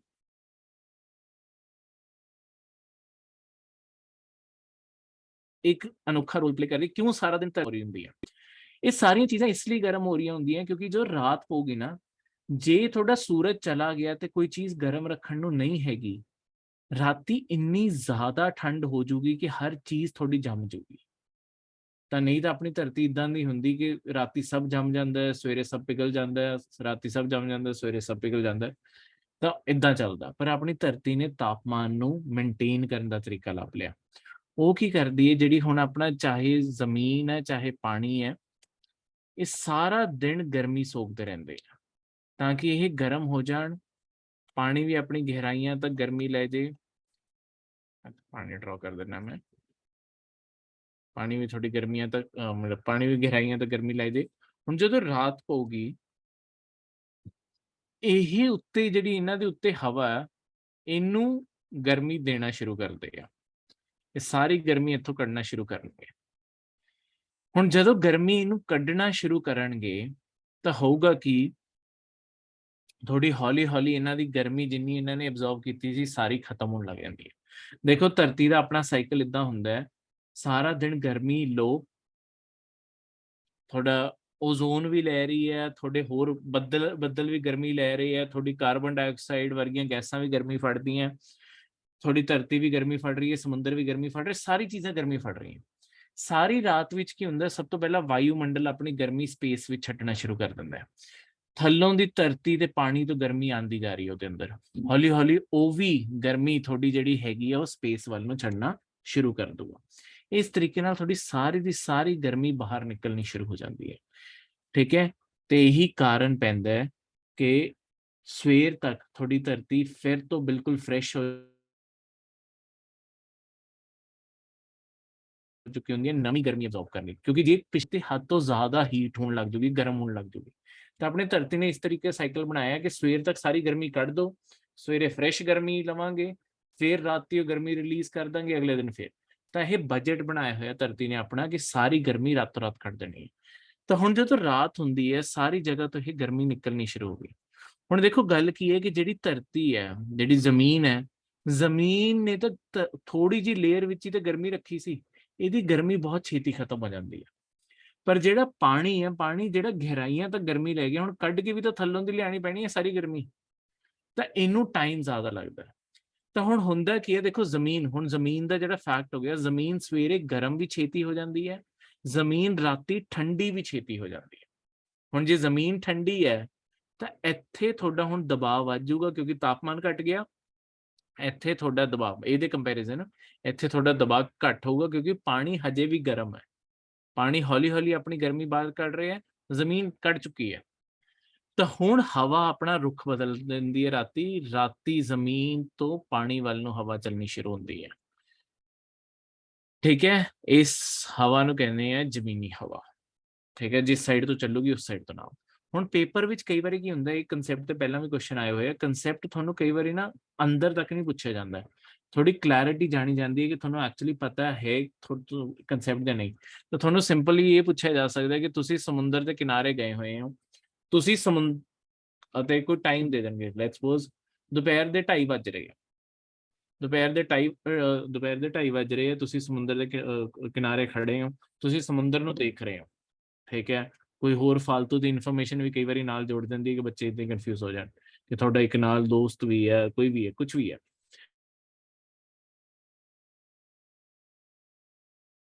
ਇਦਾਂ ਜਿਹੜੀ ਹੁਣ ਸਾਰੀ ਇਨਫੋਰਮੇਸ਼ਨ ਹੈ, ਹੁਣ ਇਹ ਉਹਨਾਂ ਨੇ ਕਹਿਤਾ ਜਿਹੜਾ ਮੇਨ ਕੰਮ ਦੀ ਚੀਜ਼ ਹੈ ਕਿ ਦੁਪਹਿਰ ਦੇ 2:30 ਵੱਜ ਰਹੇ, 2:30 ਦਾ ਮਤਲਬ ਹੈ ਕਿ ਦਿਨ ਹੈ, ਸੂਰਜ ਆਇਆ ਹੋਇਆ, ਠੀਕ ਹੈ। ਦੁਪਹਿਰ ਦੇ 2:30 ਦਾ ਕਿ ਸੂਰਜ ਹੈਗਾ ਹਜੇ, ਤੇ ਤੁਸੀਂ ਸਮੁੰਦਰ ਵੱਲ ਦੇਖ ਰਹੇ ਹੋ। ਤਾਂ ਤੁਹਾਡੇ ਤੋਂ ਸਿੰਪਲੀ ਬਸ ਇਹ ਪੁੱਛਿਆ ਜਾਊਗਾ ਘੁਮਾ ਫਿਰਾ ਕੇ ਕਿ ਤੁਹਾਡੇ ਹਵਾ ਕਿਸ ਪਾਸੋਂ ਦੀ ਲੱਗੂਗੀ, ਕੀ ਹਵਾ ਤੁਹਾਡੇ ਮੂੰਹ ਤੇ ਆ ਕੇ ਲੱਗੂਗੀ, ਪਿੱਠ ਤੇ ਲੱਗੂਗੀ, ਖੱਬੇ ਪਾਸੇ ਲੱਗੂਗੀ, ਸੱਜੇ ਪਾਸੇ ਲੱਗੂਗੀ, ਕਿੱਧਰ ਲੱਗੂਗੀ ਤੁਹਾਡੀ ਹਵਾ। ਹੁਣ ਸਿੱਧੀ ਸਿੱਧੀ ਗੱਲ ਹੈ, ਜੇ ਤੁਸੀਂ ਇੱਥੇ ਖੜੇ ਹੋ, ਤੁਸੀਂ ਸਮੁੰਦਰ ਨੂੰ ਦੇਖ ਰਹੇ ਹੋ, ਹਵਾ ਇਸ ਪਾਸੇ ਸਮੁੰਦਰ ਦੇ ਵੱਲੋਂ ਆ ਰਹੀ ਹੈ, ਤਾਂ ਤੁਹਾਡੇ ਮੂੰਹ ਤੇ ਆ ਕੇ ਹਵਾ ਲੱਗਣੀ ਚਾਹੀਦੀ ਹੈ। ਤੇ ਇਹੀ ਚੀਜ਼ ਦਾ ਕੰਸੈਪਟ ਇਹੀ ਹੈ, ਠੀਕ ਹੈ। ਇਹ ਸਾਰੀ ਦੀ ਸਾਰੀ ਚੀਜ਼ ਇਸ ਤਰੀਕੇ ਨਾਲ। ਹੁਣ ਇਦੋਂ ਵੱਧਦੇ ਹੋਏ ਜਿਹੜਾ ਮੈਂ ਤੁਹਾਨੂੰ ਹੁਣੇ ਇਹ ਚੀਜ਼ ਦੱਸੀ, ਸਾਰਾ ਧਰਤੀ ਦੀ ਜੋ ਹੀਟ ਆਂਦੀ ਹੈ ਤੇ ਹੀਟ ਵਾਪਸ ਜਾਂਦੀ ਹੈ, ਇਹਨੂੰ ਆਪਾਂ ਕਹਿੰਦੇ ਆ ਤਾਪ ਬਜਟ ਹੈ। ਤੇ ਜਿਹੜਾ ਆਹ ਗਰਮੀ ਐਬਜ਼ੌਰਬ ਕਰਦੀ ਚੀਜ਼ ਹੈ, ਇਸ ਚੀਜ਼ ਨੂੰ ਕਹਿੰਦੇ ਇਨਸੂਲੇਸ਼ਨ ਦਾ ਕੰਸੈਪਟ। ਤਾਂ ਹੁਣ ਜੇ ਸੂਰਜ ਵੱਲੋਂ 100% ਆਪਣੀ ਸਾਰੀ ਰੇਡੀਏਸ਼ਨ ਆਈ ਹੈ, ਸਾਰੀ ਗਰਮੀ ਆਈ, ਇਹਦੇ ਵਿੱਚੋਂ ਪਹਿਲੀ ਗੱਲ ਤਾਂ ਸਾਰੀ ਦੀ ਸਾਰੀ ਧਰਤੀ ਤੱਕ ਪਹੁੰਚਦੀ ਨਹੀਂ, ਇਹਦੇ ਵਿੱਚੋਂ ਪਹਿਲਾਂ ਆਉਂਦੇ 7% 17% ਬੱਦਲ ਵਾਪਸ ਭੇਜ ਦਿੰਦੇ। ਦੇਖੋ ਬੱਦਲ ਇੱਕ ਸ਼ੀਸ਼ੇ ਵਾਂਗੂ ਕੰਮ ਕਰਦੇ ਆ, ਬੱਦਲ ਗਰਮੀ ਐਬਜ਼ੌਰਬ ਵੀ ਕਰਦੇ ਆ ਪਰ ਜ਼ਿਆਦਾਤਰ ਵਾਪਸ ਭੇਜ ਦਿੰਦੇ ਆ, ਤੇ ਕਈ ਕਿਰਨਾਂ ਥੋੜੀ ਧਰਤੀ ਨਾਲ ਟਕਰਾ ਕੇ ਵਾਪਸ, ਤਾਂ 30% 100 ਵਿੱਚੋਂ 30% ਤਾਂ ਪਹਿਲਾਂ ਹੀ ਵਾਪਸ ਮੁੜ ਜਾਂਦਾ ਹੈ। ਹੁਣ ਜਿਹੜਾ ਬਾਕੀ ਬਚਿਆ ਉਹ ਚੋਂ 23% ਜਿਹੜਾ ਹੈਗਾ, 23% ਜਿਹੜਾ ਉਹ ਬਾਕੀ ਜਿੰਨਾ ਹਵਾ ਹੈਗੇ ਆ, ਬੱਦਲ ਹੈਗੇ ਆ, ਓਜ਼ੋਨ ਹੈਗੇ ਆ, ਇਹ ਸਾਰੀ ਵਾਯੂਮੰਡਲ ਤੁਹਾਡਾ ਗਰਮੀ ਐਬਜ਼ੌਰਬ ਕਰ ਲੂਗਾ। 47% ਜਿਹੜਾ ਹੈਗਾ ਤੁਹਾਡੀ ਜ਼ਮੀਨ ਤੱਕ ਪਹੁੰਚੂਗਾ, ਓਸ਼ਨ ਹੋ ਗਿਆ, ਮਤਲਬ ਤੁਹਾਡੇ ਪਾਣੀ ਹੋ ਗਿਆ ਤੇ ਤੁਹਾਡੀ ਜ਼ਮੀਨ ਹੋ ਗਈ, ਇੱਥੇ ਤੱਕ ਪਹੁੰਚੂਗਾ। ਹੁਣ ਇਸ ਤੋਂ ਬਾਅਦ ਕੀ ਹੋਊਗਾ, ਜਦੋਂ ਰਾਤ ਪਊਗੀ ਹੌਲੀ ਹੌਲੀ ਸਾਰੀ ਗਰਮੀ ਕੱਢਣਾ ਸ਼ੁਰੂ ਕਰ ਦੇਣਗੇ। ਇਹ ਸਾਰੇ ਅੱਡ ਅੱਡ ਚਾਰਟ ਬਣੇ ਹੋਏ ਆ, ਠੀਕ ਹੈ। ਤਾਂ ਪਰ ਟੋਟਲ ਕਰੋਗੇ ਸਾਰਾ 100% ਟੋਟਲ ਦਾ ਟੋਟਲ ਬਣ ਜਾਊਗਾ। ਉਹ ਇਸੇ ਤਰੀਕੇ ਨਾਲ ਕਿ ਜਿੰਨੀ ਗਰਮੀ ਆ ਰਹੀ ਹੈ, ਰਾਤ ਨੂੰ ਉਨੀ ਸਾਰੀ ਗਰਮੀ ਵਾਪਸ ਨਿਕਲ ਜਾਊਗੀ, ਠੀਕ ਹੈ। ਇਹ ਹੋਰ ਡਿਟੇਲ ਵਿੱਚ ਆਪਾਂ ਮੇਨ ਜੀਓਗ੍ਰਾਫੀ ਦੇ ਟਾਈਮ ਪੜਾਂਗੇ ਪੂਰੇ ਡਾਇਗ੍ਰਾਮ ਨੂੰ। ਹੁਣ ਆਪਾਂ ਜਿਹੜੀ ਚੀਜ਼ ਬਣਾਣੀ ਹੈ ਉਹ ਹੈਗੀ ਹੈ ਧਰਤੀ ਦੀਆਂ ਹਵਾ ਦੀਆਂ ਬੈਲਟਾਂ ਕੀ ਹੁੰਦੀਆਂ। ਹੁਣ ਦੇਖੋ ਮੈਂ ਤੁਹਾਨੂੰ ਬਿਲਕੁਲ ਸਟਾਰਟਿੰਗ ਦੇ ਲੈਕਚਰ 'ਚ ਇੱਕ ਚੀਜ਼ ਦੱਸੀ ਸੀ ਤੇ ਮੈਂ ਹੁਣ ਰਿਮਾਈਂਡਰ ਦੇ ਦਾਂ ਉਹਦਾ, ਕਿ ਮੈਂ ਤੁਹਾਨੂੰ ਦੱਸਿਆ ਸੀ ਕਿ ਧਰਤੀ ਉੱਤੇ ਜੋ ਵੀ ਚੀਜ਼ ਚੱਲ ਰਹੀ ਹੈ ਨਾ, ਉਹ ਸਭ ਕੁਝ ਤੁਹਾਡੇ ਸੂਰਜ ਦੀ ਗਰਮੀ ਕਾਰਨ ਹੀ ਚੱਲ ਰਿਹਾ। ਜੇ ਸੂਰਜ ਨਾ ਹੋਵੇ ਧਰਤੀ ਤੇ ਕੁਛ ਵੀ, ਹਵਾ ਨਾ ਚੱਲੇ, ਪਾਣੀ ਨਾ ਹਿੱਲੇ, ਕੁਛ ਨਾ ਹੋਵੇ, ਤਾਂ ਇਹਦਾ ਇੱਕ ਹੋਰ ਅਸਰ ਵੀ ਪੈਂਦਾ। ਮੈਂ ਤੁਹਾਨੂੰ ਇਹ ਵੀ ਦੱਸਿਆ ਸੀ ਕਿ ਦੇਖੋ ਆਪਣੀ ਧਰਤੀ ਮੁੜੀ ਹੋਈ ਆ, ਜਿਹਦੇ ਕਾਰਨ ਇੱਕ ਪਾਸੇ ਗਰਮੀ ਰਹਿੰਦੀ, ਇੱਕ ਪਾਸੇ ਠੰਡ ਰਹਿੰਦੀ ਹੈ, ਠੀਕ ਹੈ। ਜਦੋਂ ਦੂਜੇ ਪਾਸੇ ਗਰਮੀ ਹੋ ਜਾਂਦੀ ਹੈ, ਦੂਜੇ ਪਾਸੇ ਠੰਡ ਹੋ ਜਾਂਦੀ ਹੈ। ਹੁਣ ਜੇ ਆਹੀ ਜਿੰਨੀਆਂ ਆਪਾਂ ਲੈਟੀਟਿਊਡ ਪੜ੍ਹੇ ਸੀ, ਥੋੜੀ ਅਕਸ਼ਾਂਸ਼ ਪੜ੍ਹੇ ਸੀ, ਸਿੱਧੀਆਂ ਲਾਈਨਾਂ ਪੜ੍ਹੀਆਂ ਸੀ, ਲੈਟੀਟਿਊਡ ਬਣਾਏ ਸੀ, ਅਕਸ਼ਾਂਸ਼ ਬਣਾਏ ਸੀ, ਇਹਨਾਂ ਨੂੰ ਮੰਨ ਲਓ ਕਿ ਇਹਨਾਂ ਦੀ ਜੇ ਮੈਂ ਇੱਥੇ ਗਰਮੀ ਦਾ ਪੋਟੈਂਸ਼ੀਅਲ ਦੇਖਾਂ, ਕਿਉਂਕਿ ਜਿਵੇਂ ਮੈਂ ਤੁਹਾਨੂੰ ਦੱਸਿਆ ਸੀ ਕਿ 23.5 ਡਿਗਰੀ ਦੇ ਵਿੱਚ ਥੋੜਾ ਸੂਰਜ ਘੁੰਮਦਾ ਹੈ। ਸੂਰਜ ਇਸ ਪਾਸੇ ਨੂੰ ਜਾਊਗਾ, ਇਸ ਪਾਸੇ ਗਰਮੀ ਆ ਜਾਊਗੀ, ਸੂਰਜ ਇਸ ਪਾਸੇ ਨੂੰ ਜਾਊਗਾ, ਇਸ ਪਾਸੇ ਨੂੰ ਗਰਮੀ ਚਲੀ ਜਾਊਗੀ। ਹੁਣ ਸੂਰਜ ਜਿਸ ਪਾਸੇ ਨੂੰ ਜਾਂਦਾ ਨਾ, ਆਹ ਜਿੰਨਾ ਵੀ ਗਰਮੀ ਦਾ ਮਤਲਬ ਲੈਟਸ ਸਪੋਜ਼ ਸੂਰਜ ਉੱਤੇ ਨੂੰ ਗਿਆ ਹੋਇਆ, ਆ ਜਿੰਨੀਆਂ ਵੀ ਥੋੜੀਆਂ ਲਾਈਨਾਂ ਜੇ ਮੈਂ ਗਰਮੀ ਦੇ ਮੁਤਾਬਿਕ ਦੇਖਾਂ, ਇਹ ਥੋੜੀਆਂ 5-5 ਡਿਗਰੀ ਨਾ ਉੱਤੇ ਨੂੰ ਚਲੀਆਂ ਜਾਂਦੀਆਂ। ਜਦ ਸੂਰਜ ਇਸ ਸਾਈਡ ਨੂੰ ਚਲਾ ਜਾਊਗਾ, ਇਹ ਲਾਈਨਾਂ ਹੌਲੀ ਹੌਲੀ ਥੱਲੇ ਨੂੰ ਆਉਣਗੀਆਂ, 5 ਡਿਗਰੀ ਇਸ ਸਾਈਡ ਨੂੰ ਚਲੇ ਜਾਣਗੀਆਂ, ਸਾਰੀਆਂ ਲਾਈਨਾਂ ਉੱਤੇ ਥੱਲੇ। ਤਾਂ ਇਸ ਕਾਰਨ ਇੱਕ ਤਰੀਕੇ ਦੀ 5 ਡਿਗਰੀ ਉੱਤੇ 5 ਡਿਗਰੀ ਥੱਲੇ ਕਰਕੇ ਆਪਾਂ 23.5 ਨੂੰ ਆਪਾਂ ਰਾਉਂਡ ਫਿਗਰ ਲਈ ਹਜੇ ਪੜਨ ਲਈ 30 ਡਿਗਰੀ ਲਿਖ ਲਿਆ ਕਿ ਆਪਾਂ ਰਾਉਂਡ ਫਿਗਰ ਲਗਾ ਲਈਏ। ਤਾਂ ਇਹ ਸਾਰੀਆਂ ਇਸ ਤਰੀਕੇ ਦੀਆਂ ਬੈਲਟਾਂ ਬਣ ਗਈਆਂ, 5 ਡਿਗਰੀ ਉੱਤੇ 5 ਡਿਗਰੀ ਥੱਲੇ, ਕਿਉਂਕਿ ਸੂਰਜ ਦੇ ਨਾਲ ਜਿਸ ਪਾਸੇ ਸੂਰਜ ਜਾਊਗਾ 5 ਡਿਗਰੀ ਉੱਤੇ ਚਲੀਆਂ ਜਾਂਦੀਆਂ। ਜੇ ਸੂਰਜ ਥੱਲੇ ਵਾਲੇ ਹਿੱਸੇ ਦੱਖਣੀ ਹਿੱਸੇ ਚਲਾ ਜਾਊਗਾ, ਸਾਰੀਆਂ ਬੈਲਟਾਂ ਥੱਲੇ ਨੂੰ ਚਲੀਆਂ ਜਾਣਗੀਆਂ, ਠੀਕ ਹੈ। ਇਸ ਕਨਸੈਪਟ ਨੂੰ ਧਿਆਨ ਨਾਲ ਸਮਝਿਓ, ਕਿਉਂਕਿ ਇਸ ਚੀਜ਼ ਉੱਤੇ ਪੂਰਾ ਦਾ ਪੂਰਾ ਅੱਗੇ ਥੋੜਾ ਮੌਨਸੂਨ ਦਾ ਕਨਸੈਪਟ ਵੀ ਇਸੇ ਉੱਤੇ ਹੀ ਆਊਗਾ, ਠੀਕ ਹੈ। ਮੌਨਸੂਨ ਦਾ ਕਨਸੈਪਟ ਫਿਰ ਬਹੁਤ ਛੇਤੀ ਨਿਬੇੜੂਗਾ, ਕਿਉਂਕਿ ਇੱਥੇ ਹੀ ਮੈਂ ਸਾਰਾ ਕਨਸੈਪਟ ਸਮਝਾ ਰਿਹਾ। ਹੁਣ ਗੱਲ ਕੀ ਹੈ, ਦੇਖੋ ਜਿਹੜਾ ਤੁਹਾਡੇ ਆਹ ਦੋਨੋਂ ਪੋਲ ਦੇ ਇਲਾਕੇ ਆ, ਇਹ ਬਿਲਕੁਲ ਠੰਡੇ ਇਲਾਕੇ ਆ। ਹੁਣ ਬਿਲਕੁਲ ਠੰਡੇ ਇਲਾਕੇ ਆ ਤਾਂ ਇੱਥੇ ਜਿਹੜਾ ਟੈਂਪਰੇਚਰ, ਕਿਉਂਕਿ ਥੋੜਾ ਜਿਹੜਾ ਤਾਪਮਾਨ ਆ ਬਿਲਕੁਲ ਹੀ ਘੱਟ ਹੈ, ਇੱਥੇ ਜਿਹੜਾ ਥੋੜਾ ਦਬਾਅ ਹੋਊਗਾ, ਦਬਾਅ ਥੋੜਾ ਬਹੁਤ ਜ਼ਿਆਦਾ ਹੋਊਗਾ, ਥੋੜਾ ਦਬਾਅ ਉਹ ਜ਼ਿਆਦਾ ਹੈ। ਜਿਹੜਾ 0 ਡਿਗਰੀ ਹੈ, ਦੇਖੋ ਸੂਰਜ ਕਿਸੇ ਵੀ ਪਾਸੇ ਹੋਵੇ, ਇੱਥੇ ਤਾਂ ਸਾਰਾ ਸਾਲ ਹੀ ਗਰਮੀ ਰਹਿੰਦੀ ਹੈ ਨਾ, ਜਿਹੜੀ ਥੋੜੀ ਇਹ ਭੂ-ਮੱਧੀ ਰੇਖਾ ਹੈਗੀ ਹੈ, ਇੱਥੇ ਤਾਂ ਸਾਰਾ ਸਾਲ ਹੀ ਗਰਮੀ ਰਹੂਗੀ, ਕਿਉਂਕਿ ਚਾਹੇ ਸੂਰਜ ਉੱਤੇ ਜਾਵੇ ਚਾਹੇ ਥੱਲੇ ਜਾਵੇ, ਸੈਂਟਰ ਪੁਆਇੰਟ ਹੈ, ਇੱਥੇ ਗਰਮੀ ਤਾਂ ਹਮੇਸ਼ਾ ਹੀ ਰਹੂਗੀ। ਇਸ ਕਾਰਨ ਇਹਦੇ ਕੰਪੈਰੀਜ਼ਨ ਵਿੱਚ ਇਹਦਾ ਦਬਾਅ ਘੱਟ ਹੋਊਗਾ, ਕਿਉਂਕਿ ਇੱਥੇ ਗਰਮੀ ਹੈ। ਦਬਾਅ ਉਲਟਾ ਕੰਸੈਪਟ ਹੈ, ਗਰਮੀ ਜ਼ਿਆਦਾ ਤਾਂ ਦਬਾਅ ਘੱਟ, ਦਬਾਅ ਜ਼ਿਆਦਾ ਤਾਂ ਗਰਮੀ ਘੱਟ, ਮਤਲਬ ਉਲਟਾ ਕੰਸੈਪਟ ਹਮੇਸ਼ਾ ਚੱਲਣਾ, ਠੀਕ ਹੈ। ਹੁਣ ਦੇਖੋ ਕਿਉਂਕਿ ਇੱਥੇ ਹੈ ਸੈਂਟਰ ਵਿੱਚ ਦਬਾਅ ਘੱਟ ਹੈ, ਇੱਥੇ ਦਬਾਅ ਜ਼ਿਆਦਾ, ਤਾਂ ਮੈਂ ਤੁਹਾਨੂੰ ਹੁਣੇ ਦੱਸਿਆ ਸੀ ਕਿ ਜਿਹੜੀ ਤੁਹਾਡੀ ਹਵਾ ਉਹ ਕਿਸ ਤਰੀਕੇ ਨਾਲ ਚੱਲਦੀ ਹੈ, ਕਿ ਜਿੱਥੇ ਦਬਾਅ ਜ਼ਿਆਦਾ ਹੋਊਗੀ ਉੱਥੋਂ ਦੀ ਜਿੱਥੇ ਘੱਟ ਹੈਗਾ ਉਸ ਸਾਈਡ ਨੂੰ ਚੱਲਣੀ ਸ਼ੁਰੂ ਹੁੰਦੀ ਹੈ, ਤੇ ਤੁਹਾਡੀ ਹਵਾ ਇਸ ਤਰੀਕੇ ਨਾਲ ਥੱਲੇ ਨੂੰ ਆਣੀ ਸ਼ੁਰੂ ਹੁੰਦੀ ਹੈ, ਠੀਕ ਹੈ। ਦੋਨੋਂ ਪਾਸੋਂ ਦੀ ਹਵਾ ਦੀ ਕੋਸ਼ਿਸ਼ ਹੈ ਕਿ ਉਹ ਇੱਥੇ ਤੱਕ ਪਹੁੰਚ ਜੇ, ਪਰ ਹੁੰਦਾ ਕੀ ਹੈ, ਜਿਵੇਂ ਜਿਵੇਂ ਉਹ ਥੱਲੇ ਨੂੰ ਆਂਦੀ ਜਾਂਦੀ ਹੈ, ਜਿੰਨਾ ਇੱਥੇ ਤਾਪਮਾਨ ਹੈਗਾ, ਥੱਲੇ ਆਂਦੇ ਆਂਦੇ ਦੇਖੋ ਇੱਥੇ ਬਿਲਕੁਲ ਠੰਡਾ ਇਲਾਕਾ ਸੀ, ਥੱਲੇ ਆਂਦੇ ਆਂਦੇ ਹਵਾ ਗਰਮ ਹੁੰਦੀ ਜਾਊਗੀ, ਇੱਥੇ ਆਂਦੇ ਆਂਦੇ ਤੱਕ ਜਿੰਨਾ ਇੱਥੇ ਟੈਂਪਰੇਚਰ, ਇਸ ਕਾਰਨ ਕੀ ਹੁੰਦਾ ਹੈ, ਉਸ ਹਵਾ ਨੂੰ ਪਹਿਲਾਂ ਪਿੱਛੋਂ ਦੀ ਠੰਡੀ ਹਵਾ ਆਈ, ਮੈਂ ਇਹਦੀ ਜਿਹੜੀ ਡਿਟੇਲਡ ਡਾਇਗਰਾਮ ਦੇ ਜਿੰਨੇ ਇਹਨਾਂ ਨੂੰ ਕਹਿੰਦੇ ਕੀ ਹੈ, ਉਦੋਂ ਬਾਅਦ ਮੈਂ ਸਾਰੇ ਵਰਡਸ ਲਿਖੂੰਗਾ, ਪਹਿਲਾਂ ਇਹ ਸਾਰਾ ਮੈਂ ਤੁਹਾਨੂੰ ਇੱਥੇ ਦੱਸਦਾ।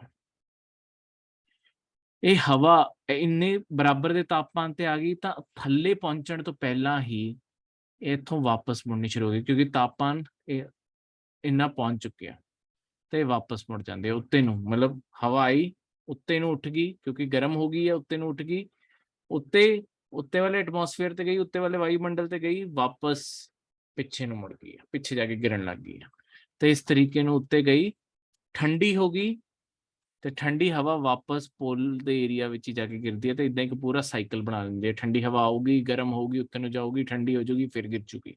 ਇਸ ਤਰੀਕੇ ਨਾਲ ਇੱਕ ਪੂਰਾ ਦਾ ਪੂਰਾ ਸਾਈਕਲ ਬਣ ਗਿਆ, ਠੀਕ ਹੈ, ਕਿ ਠੰਡੀ ਹਵਾ ਆਈ, ਗਰਮ ਹੋਈ, ਉੱਠੀ, ਵਾਪਸ ਗਈ, ਠੰਡੀ ਹੋ ਕੇ ਗਿਰ ਗਈ।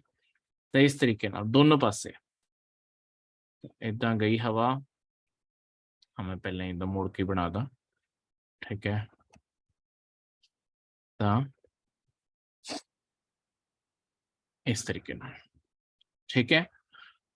ਹੁਣ ਜਿਹੜਾ ਆਹ ਦੇਖੋ, ਇੱਕ ਹੋਰ ਚੀਜ਼ ਮੈਂ ਤੁਹਾਨੂੰ ਦੱਸਾਂ, ਇੱਕ ਚੀਜ਼ ਦੱਸਣਾ ਭੁੱਲ ਗਿਆ ਸੀ ਮੈਂ, ਜਿਹੜੀ ਆਪਾਂ ਇਹ ਹਵਾ ਹੈਗੀ ਹੈ, ਹਵਾ ਨੂੰ ਆਪਾਂ ਮੈਂ ਇਸ ਸਾਈਡ ਨੂੰ ਇਦਾਂ ਕਿਉਂ ਬਣਾਇਆ? ਦੇਖੋ ਜੀ, ਹਵਾ ਕੋਈ ਚੱਲੀ ਆ, ਮੰਨ ਲੈਂਦੇ ਆ A ਪੁਆਇੰਟ ਤੋਂ ਚੱਲੀ ਆ, ਤੇ ਇਸ ਹਵਾ ਨੇ ਜਾਣਾ B ਪੁਆਇੰਟ ਤੇ। ਠੀਕ ਹੈ, ਮਤਲਬ ਹਵਾ ਜੇ ਬਿਲਕੁਲ ਧਰਤੀ ਘੁੰਮ ਨਾ ਰਹੀ ਹੁੰਦੀ ਤਾਂ ਬਿਲਕੁਲ ਸਿੱਧਾ ਜਾ ਕੇ ਇੱਥੇ ਪਹੁੰਚ ਜਾਂਦੀ। ਪਰ ਗੱਲ ਇਹ ਹੈ ਕਿ ਆਪਣੀ ਧਰਤੀ ਘੁੰਮ ਰਹੀ ਹੈ, ਲਗਾਤਾਰ ਇਹ ਸਾਈਕਲ ਚੱਲਦਾ ਜਾ ਰਿਹਾ। ਤਾਂ ਆਹ ਜਿਹੜੀ ਹਵਾ ਚੱਲੀ ਹੈ, ਜਦ ਤੱਕ ਇੱਥੇ ਪਹੁੰਚੂਗੀ B ਪੁਆਇੰਟ, ਬਲਕਿ ਇਹ ਪਹੁੰਚੂਗੀ C ਪੁਆਇੰਟ ਤੇ। ਤਾਂ ਹੁਣ ਜਦੋਂ ਆਪਣਾ ਆਹ ਜਿਹੜਾ ਆਪਾਂ ਡਾਇਗਰਾਮ ਬਣਾਉਂਦੇ ਹਾਂ, ਡਾਇਗਰਾਮ ਘੁੰਮਦਾ ਹੋਇਆ ਤਾਂ ਨਹੀਂ ਬਣਾ ਸਕਦੇ। ਠੀਕ ਹੈ, ਡਾਇਗਰਾਮ ਤਾਂ ਆਪਣੇ ਹਮੇਸ਼ਾ ਇਦਾਂ ਹੀ ਦਿਖ ਸਕਦੇ ਆ ਨਾ ਕਿ A ਤੇ B ਸਾਹਮਣੇ ਸਾਹਮਣੇ ਆ, A ਤੋਂ B ਆ, ਸਾਹਮਣੋਂ ਦੀ ਹਵਾ ਚੱਲੀ ਇੱਥੇ। ਲੈਟਸ ਸਪੋਜ਼ ਆਪਣਾ ਰਸ਼ੀਆ ਸੀ, ਰਸ਼ੀਆ ਤੋਂ ਆਪਣੇ ਇੰਡੀਆ ਵੱਲ ਨੂੰ ਹਵਾ ਆਣੀ ਸੀ। ਠੀਕ ਹੈ, ਪਰ ਜਦ ਤੱਕ ਹਵਾ ਹੌਲੀ ਹੌਲੀ ਇੱਥੇ ਥੱਲੇ ਹੀ ਪਹੁੰਚਦੀ, ਵੈਸੇ ਤਾਂ ਪਹੁੰਚ ਨਹੀਂ ਰਹੀ, ਪਰ ਚਲੋ ਆਪਾਂ ਥੱਲੇ ਤੱਕ ਹਵਾ ਵੀ ਪਹੁੰਚਦੀ। ਆਪਣਾ ਇੰਡੀਆ ਤਾਂ ਆਲਰੇਡੀ ਅੱਗੇ ਜਾ ਚੁੱਕਿਆ ਹੁੰਦਾ, ਇਹ ਤਾਂ ਕਿਸੇ ਹੋਰ ਦੇਸ਼ ਵਿੱਚ ਆ ਕੇ ਪਹੁੰਚਦੀ। ਤਾਂ ਇਸ ਕਾਰਨ ਆਪਾਂ ਲਿਖ ਦਿੰਨੇ ਹੁੰਨੇ ਆ ਇੱਥੇ ਕਿ ਤੁਹਾਡੀ ਹਵਾ ਇਸ ਤਰੀਕੇ ਨਾਲ ਜਾ ਰਹੀ ਹੈ ਕਿ ਉਹ ਪੁਆਇੰਟ C ਤੇ ਪਹੁੰਚੂਗੀ। ਤਾਂ ਆਪਾਂ ਇਹਨੂੰ ਟੇਢਾ ਡਰਾ ਕਰ ਦਿੰਦੇ ਹਾਂ। ਠੀਕ ਹੈ, ਹਵਾ ਨੂੰ, ਸਾਰੀ ਚੀਜ਼ਾਂ ਨੂੰ ਇੱਕ ਪਾਸੇ ਨੂੰ ਦੇਖੋ, ਇਹ ਧਰਤੀ ਇਸ ਪਾਸੇ ਨੂੰ ਘੁੰਮ ਰਹੀ ਹੈ, ਤੁਹਾਡੀ ਇੱਕ ਨਾ ਰਿਵਰਸ ਫੋਰਸ ਲੱਗਦੀ ਹੈ। ਦੇਖੋ, ਜੇ ਧਰਤੀ ਸਿਰਫ ਇੱਕੋ ਹੀ ਫੋਰਸ ਲੱਗ ਰਹੀ ਹੁੰਦੀ ਜਿਹੜੀ ਧਰਤੀ ਨੂੰ ਘੁਮਾ ਰਹੀ ਹੁੰਦੀ, ਤਾਂ ਹੁੰਦਾ ਕਿ ਤੁਹਾਡੀ ਧਰਤੀ ਪਲਟ ਕੀ ਸਾਈਡ ਨੂੰ ਚਲੀ ਜਾਂਦੀ, ਮਤਲਬ ਇੱਕ ਪਾਸੇ ਨੂੰ ਹੀ ਦਬਾਅ ਲੱਗ ਰਿਹਾ ਤਾਂ ਉਸ ਸਾਈਡ ਤੋਂ ਘੁੰਮਦੇ ਹੋਏ ਚਲੀ ਜਾਂਦੀ। ਹੁਣ ਧਰਤੀ ਨੂੰ ਆਪਣੀ ਜਗ੍ਹਾ ਤੇ ਬਣਾਏ ਰੱਖਣ ਲਈ ਨਾ, ਧਰਤੀ ਦੇ ਇੱਕ ਹੁੰਦਾ ਕਿ ਫਿਜ਼ਿਕਸ ਦੇ ਅੰਦਰ ਨਾ, ਜੇ ਧਰਤੀ ਇਦਾਂ ਘੁੰਮ ਰਹੀ ਹੈ ਤਾਂ ਇੱਕ ਰਿਵਰਸ ਫੋਰਸ ਉਹਦੇ ਲੱਗਦੀ ਹੈ, ਉਲਟੀ ਫੋਰਸ ਲੱਗਦੀ ਹੈ, ਜਿਹੜੀ ਧਰਤੀ ਦੇ ਉੱਤੇ ਸਾਰੇ ਚੀਜ਼ਾਂ ਨੂੰ ਬੈਲੈਂਸ ਕਰਕੇ ਰੱਖਦੀ ਹੈ। ਤਾਂ ਹੀ ਆਪਾਂ ਨੂੰ ਧਰਤੀ ਇੱਕ ਤਰੀਕੇ ਨਾਲ ਘੁੰਮਦੀ ਹੋਈ ਮਹਿਸੂਸ ਨਹੀਂ ਹੁੰਦੀ। ਉਸ ਫੋਰਸ ਨੂੰ ਆਪਾਂ ਕਹਿੰਦੇ ਆ, ਜਿਹੜੀ ਰੋਟੇਸ਼ਨ ਦੇ ਆਪੋਜ਼ਿਟ ਨੂੰ ਲੱਗਦੀ ਹੈ, ਉਹਨੂੰ ਆਪਾਂ ਕਹਿੰਦੇ ਆ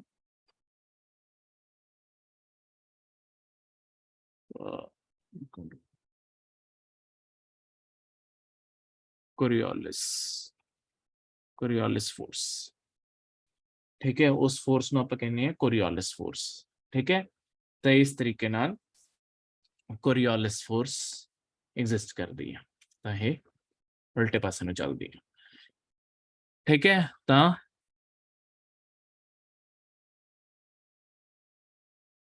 ਕੋਰੀਓਲਿਸ ਫੋਰਸ ਉਲਟੀ ਲੱਗਦੀ ਹੈ। ਤਾਂ ਹੁਣ ਇਸੇ ਕਾਰਨ ਆਪਾਂ ਮਤਲਬ ਹਵਾ ਨੂੰ ਆਪਾਂ ਇਸ ਲਈ ਵੀ ਆਪਾਂ ਹਵਾ ਨੂੰ ਇਸ ਪਾਸੇ ਨੂੰ ਡਰਾ ਕਰ ਦਿੰਦੇ ਹਾਂ। ਹੁਣ ਦੇਖੋ, ਆਹ ਹਵਾ ਤਾਂ ਪਹੁੰਚ ਨਹੀਂ ਪਾਈ, ਪਰ ਹੁਣ ਜਿਵੇਂ ਮੈਂ ਤੁਹਾਨੂੰ ਪਹਿਲਾਂ ਵੀ ਦੱਸਿਆ ਕਿ ਕੰਪੇਅਰ ਕਰਕੇ ਦੇਖੋ, ਜੇ ਆਹ 30 ਡਿਗਰੀ ਤੇ ਆਹ ਇਲਾਕਾ ਹੈਗਾ, ਇੱਥੇ ਤਾਂ ਤਾਪਮਾਨ ਇਹ ਤੋਂ ਘੱਟ ਹੋਊਗਾ। ਮੰਨ ਲਓ ਇੱਥੇ 30 ਡਿਗਰੀ ਸੈਲਸੀਅਸ ਹੈ। ਠੀਕ ਹੈ, ਚਲੋ ਆਪਾਂ ਕਨਫਿਊਜ਼ ਨਾ ਕਰ ਦਈਏ ਉਹ ਡਿਗਰੀਆਂ ਨਾਲ, ਤਾਂ ਆਪਾਂ ਮੰਨ ਲੈਂਦੇ ਚਲੋ ਇੱਥੇ 45 ਡਿਗਰੀ ਸੈਲਸੀਅਸ ਹੈ, ਤੇ ਇੱਥੇ ਜਿਹੜਾ ਤਾਪਮਾਨ ਹੈ ਇੱਥੇ 40 ਡਿਗਰੀ ਸੈਲਸੀਅਸ ਹੋਇਆ ਹੋਇਆ। ਤਾਂ ਇਹਦੇ ਕੰਪੈਰੀਜ਼ਨ ਵਿੱਚ ਤਾਂ ਇੱਥੇ ਤਾਪਮਾਨ ਜ਼ਿਆਦਾ ਹੈ ਨਾ, ਤਾਂ ਦਬਾਅ ਇੱਥੇ ਘੱਟ ਹੀ ਹੋਊਗਾ ਕਿਉਂਕਿ ਇੱਥੇ ਤਾਪਮਾਨ ਜ਼ਿਆਦਾ ਹੈ।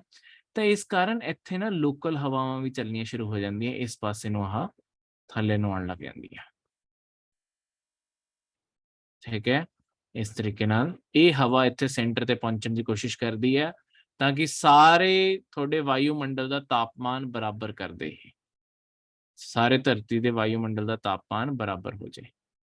ਪਰ ਜੇ ਇੱਥੇ ਇਹ ਪਹੁੰਚਣ ਦੀ ਕੋਸ਼ਿਸ਼ ਕਰੂਗੀ, ਉੱਥੇ ਪਹੁੰਚਦੇ ਪਹੁੰਚਦੇ ਹਵਾ ਵੀ ਗਰਮ ਹੋ ਜਾਂਦੀ ਹੈ। ਸੇਮ ਚੀਜ਼ ਇਹਦੇ ਨਾਲ ਹੁੰਦੀ ਹੈ। ਮੈਂ ਇੱਥੇ ਏਦਾਂ ਬਣਾ ਦਿੰਦਾ,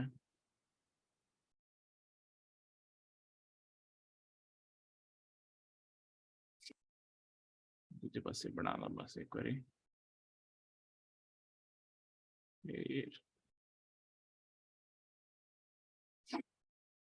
ਇਹ ਹਵਾ ਵੀ ਗਰਮ ਹੋ ਗਈ, ਪਹੁੰਚਦੇ ਉੱਤੇ ਨੂੰ ਉੱਠੀ ਵਾਪਸ ਮੁੜ ਗਈ।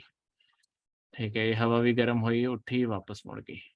ਤਾਂ ਇਸ ਤਰੀਕੇ ਨਾਲ ਇਹ ਵੀ ਹਾਈ ਹਵਾ ਗਰਮ ਹੋ ਗਈ, ਉੱਤੇ ਨੂੰ ਉੱਠ ਗਈ, ਆਈ ਗਰਮ ਹੋਈ, ਉੱਤੇ ਨੂੰ ਉੱਠ ਗਈ। ਤਾਂ ਇਹ ਵੀ ਇੱਕ ਸਾਈਕਲ ਬਣ ਗਿਆ, ਆ ਵੀ ਇੱਥੇ ਸਾਈਕਲ ਬਣ ਗਏ। ਹੁਣ ਆਹ ਜਿਹੜਾ ਵਿੱਚ ਵਾਲਾ ਇਲਾਕਾ ਦੇਖੋ, ਆਹ ਜਿਹੜੀਆਂ ਵਿੱਚ ਪੱਟੀਆਂ ਬਣਾਈਆਂ, ਇੱਕ ਤਰੀਕੇ ਨਾਲ ਫਿਰ ਪੱਟੀਆਂ ਤੇ ਹਵਾ ਪਹੁੰਚ ਹੀ ਨਹੀਂ ਪਾ ਰਹੀ।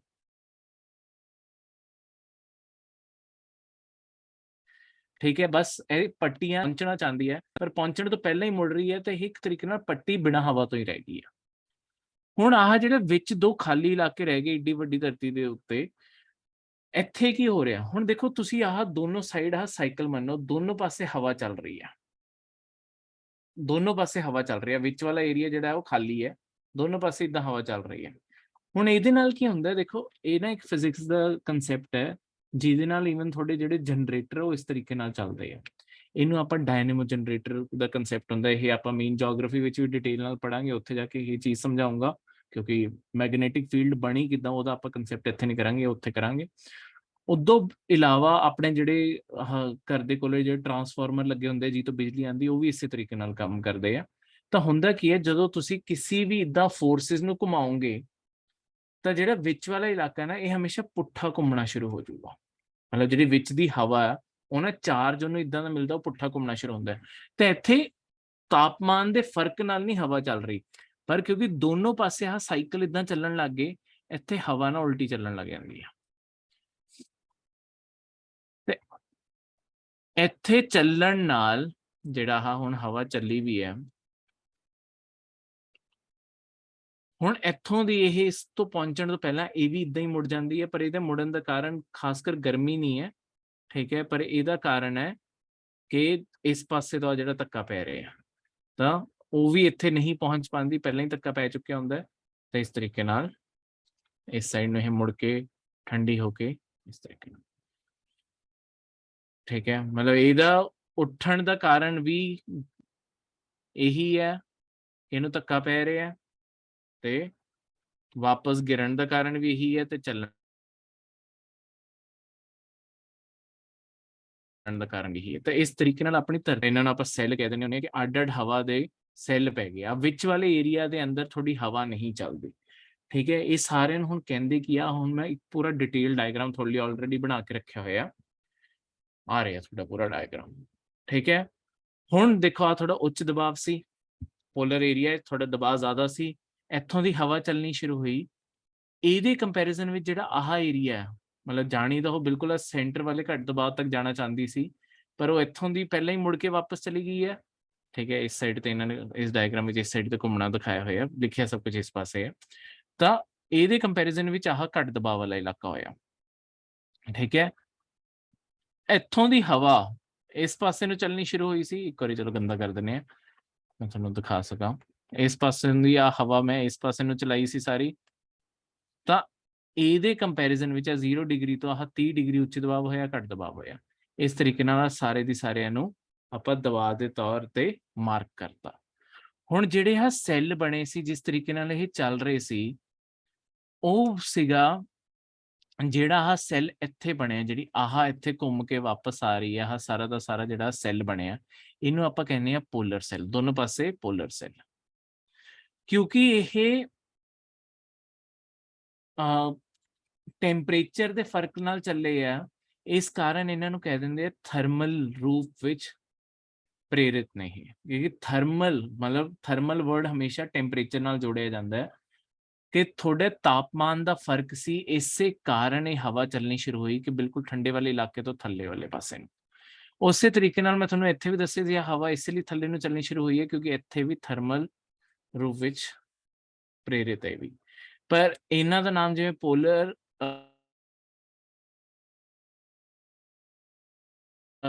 ਸੈੱਲ ਸੀਗਾ, ਜਿਹੜੇ ਹਬ ਗਿਆ ਦੋਨੋਂ ਪਾਸੇ, ਠੀਕ ਹੈ। ਇਸ ਸਾਈਡ ਤੋਂ ਹਵਾ ਜਾਂ ਵਾਪਸ ਮੁੜ ਗਈ, ਇਹਨਾਂ ਨੂੰ ਆਪਾਂ ਕਹਿੰਦੇ ਆ ਹੈਡਲੈਸ ਸੈੱਲ।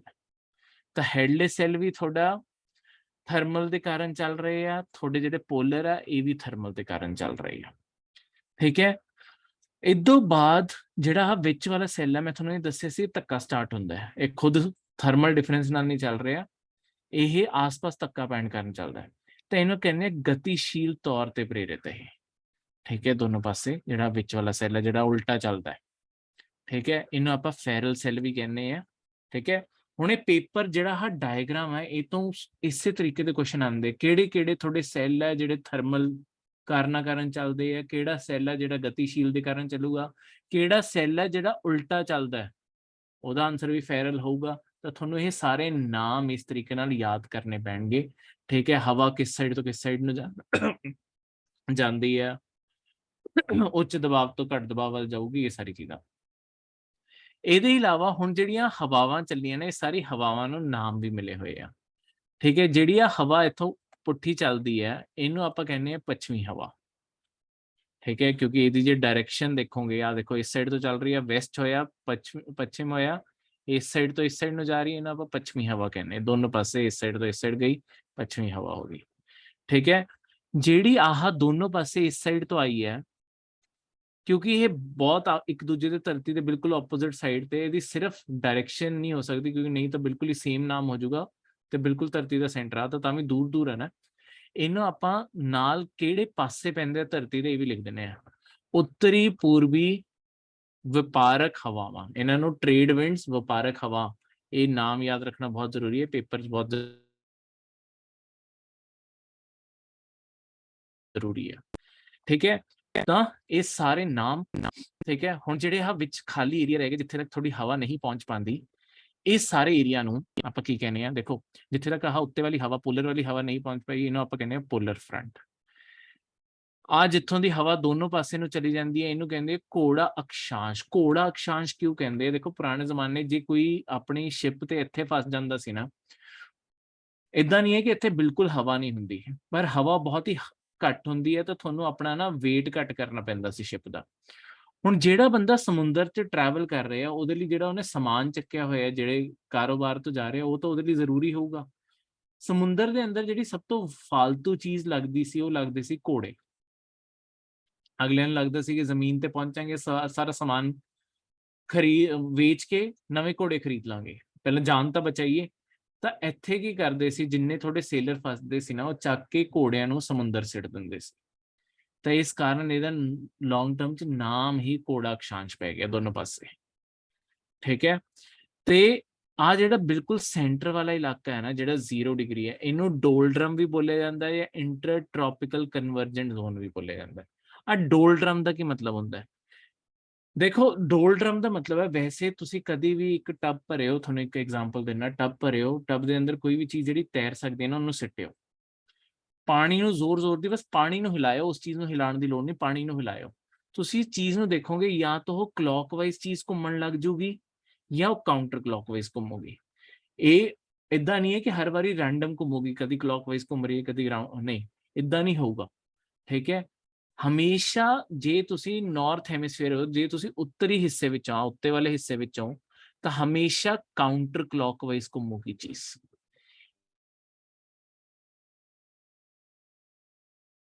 ਇਹ ਸਾਰਾ ਅਸਰ ਥੋੜੀ ਕਰਨ ਚੀਜ਼ਾਂ ਐਂਟੀ ਕਲੌਕਵਾਈਜ਼ ਘੁੰਮਦੀਆਂ ਉੱਤਰੀ ਪਾਸੇ, ਤੇ ਥੋੜੀ ਕਲੌਕਵਾਈਜ਼ ਘੁੰਮਦੀਆਂ ਦੱਖਣੀ ਪਾਸੇ। ਜਿਹੜਾ ਆ ਬਿਲਕੁਲ ਸੈਂਟਰ ਵਾਲਾ ਇਲਾਕਾ, ਕਿਉਂਕਿ ਇਹ ਸੈਂਟਰ ਹੈ, ਦੇਖੋ ਇੱਥੇ ਨਾ ਕਲੌਕਵਾਈਜ਼ ਘੁੰਮਦੀ ਹੈ, ਨਾ ਇੱਥੇ ਐਂਟੀ ਕਲੌਕਵਾਈਜ਼ ਘੁੰਮਦੀ ਹੈ। ਇੱਥੇ ਕੀ ਹੁੰਦਾ, ਜੇ ਇੱਥੇ ਤੁਸੀਂ ਚੀਜ਼ ਨੂੰ ਹਿਲਾਓਗੇ ਨਾ, ਬਸ ਇਦਾਂ ਇਦਾਂ ਹਿਲ ਕੇ ਉੱਤੇ ਰੁਕ ਜੂਗੀ। ਥੋੜਾ ਜਿਹਾ ਉੱਤੇ ਜਾਂ ਥੱਲੇ, ਜੋ ਥੋੜਾ ਜਿਹਾ ਉੱਤਰ ਵੱਲ ਨੂੰ ਜਾਂ ਦੱਖਣ ਵੱਲ ਨੂੰ ਲੈ ਕੇ ਜਾਓਗੇ, ਉਹ ਨਾਲ ਦੀ ਨਾਲ ਹਿੱਲਣ ਲੱਗ ਜੂਗੀ। ਠੀਕ ਹੈ, ਇਹਦੀਆਂ ਤੁਸੀਂ YouTube ਤੇ ਵੀਡੀਓਜ਼ ਵੀ ਦੇਖ ਸਕਦੇ ਹੋ। ਠੀਕ ਹੈ, ਡੋਲਡਰਮ ਲਿਖੋਗੇ YouTube ਤੇ, ਤੁਹਾਨੂੰ ਵੀਡੀਓਜ਼ ਮਿਲ ਜਾਣਗੀਆਂ, ਲੋਕਾਂ ਨੇ ਇਹਦਾ ਟੱਬ ਵਿੱਚ ਐਕਸਪੈਰੀਮੈਂਟ ਕਰਕੇ ਦਿਖਾਏ ਹੋਣੇ ਆ। ਠੀਕ ਹੈ, ਜਿੱਥੋਂ ਪਾਸ ਹੁੰਦੀ ਆ ਉੱਥੇ ਜਾ ਕੇ, ਤਾਂ ਇਸ ਤਰੀਕੇ ਨਾਲ। ਠੀਕ ਹੈ, ਤਾਂ ਇਸ ਤਰੀਕੇ ਨਾਲ ਆਹ ਡੋਲ ਡਰਮ ਦਾ ਇਲਾਕਾ ਇਸ ਲਈ ਕਹਿੰਦੇ ਕਿ ਇੱਥੇ ਤੁਸੀਂ ਇੱਕ ਡਰਮ ਪਾਣੀ ਸਿੱਟੋਗੇ, ਕਿਸੇ ਪਾਸੇ ਨੂੰ ਘੁੰਮੂਗਾ ਨਹੀਂ, ਇਹ ਬਸ ਇਦਾਂ ਹੀ ਤੈਰਦਾ ਰਹੂਗਾ, ਤੇ ਇਸ ਲਈ ਇਹਦਾ ਨਾਮ ਡੋਲ ਡਰਮ ਪੈ ਗਿਆ। ਹੁਣ ਮੈਂ ਸਾਰਾ ਡਾਇਗਰਾਮ ਇੱਥੇ ਬਿਲਕੁਲ ਸਾਫ਼ ਕਰ ਦਿੰਦਾ। ਜੇ ਤੁਹਾਨੂੰ ਕੋਈ ਵੀ ਸਵਾਲ ਹੋਇਆ, ਤੁਸੀਂ ਕਮੈਂਟਸ ਵਿੱਚ ਉਹ ਵੀ ਪੁੱਛ ਸਕਦੇ ਹੋ, ਨਹੀਂ ਤਾਂ ਦੁਬਾਰਾ ਇਸ ਵੀਡੀਓ ਨੂੰ ਇੱਕ ਵਾਰੀ ਦੇਖਣਾ ਚਾਹੋ, ਇੱਕ ਵਾਰੀ ਦੁਬਾਰਾ ਤੋਂ ਇਸ ਸਾਰੀ ਚੀਜ਼ ਨੂੰ ਦੇਖ ਲਓ, ਮਤਲਬ ਇਹਨਾਂ ਕੋ ਰਿਵਰਸ ਕਰਕੇ ਦੁਬਾਰਾ ਦੇਖ ਲਓ, ਤੇ ਇੱਥੇ ਇੱਕ ਵਾਰੀ ਹੁਣ ਇਸ ਵੀਡੀਓ ਨੂੰ ਪੌਜ਼ ਕਰਕੇ ਆ ਸਾਰਾ ਦਾ ਸਾਰਾ ਡਰਾਅ ਕਰ ਲਿਓ।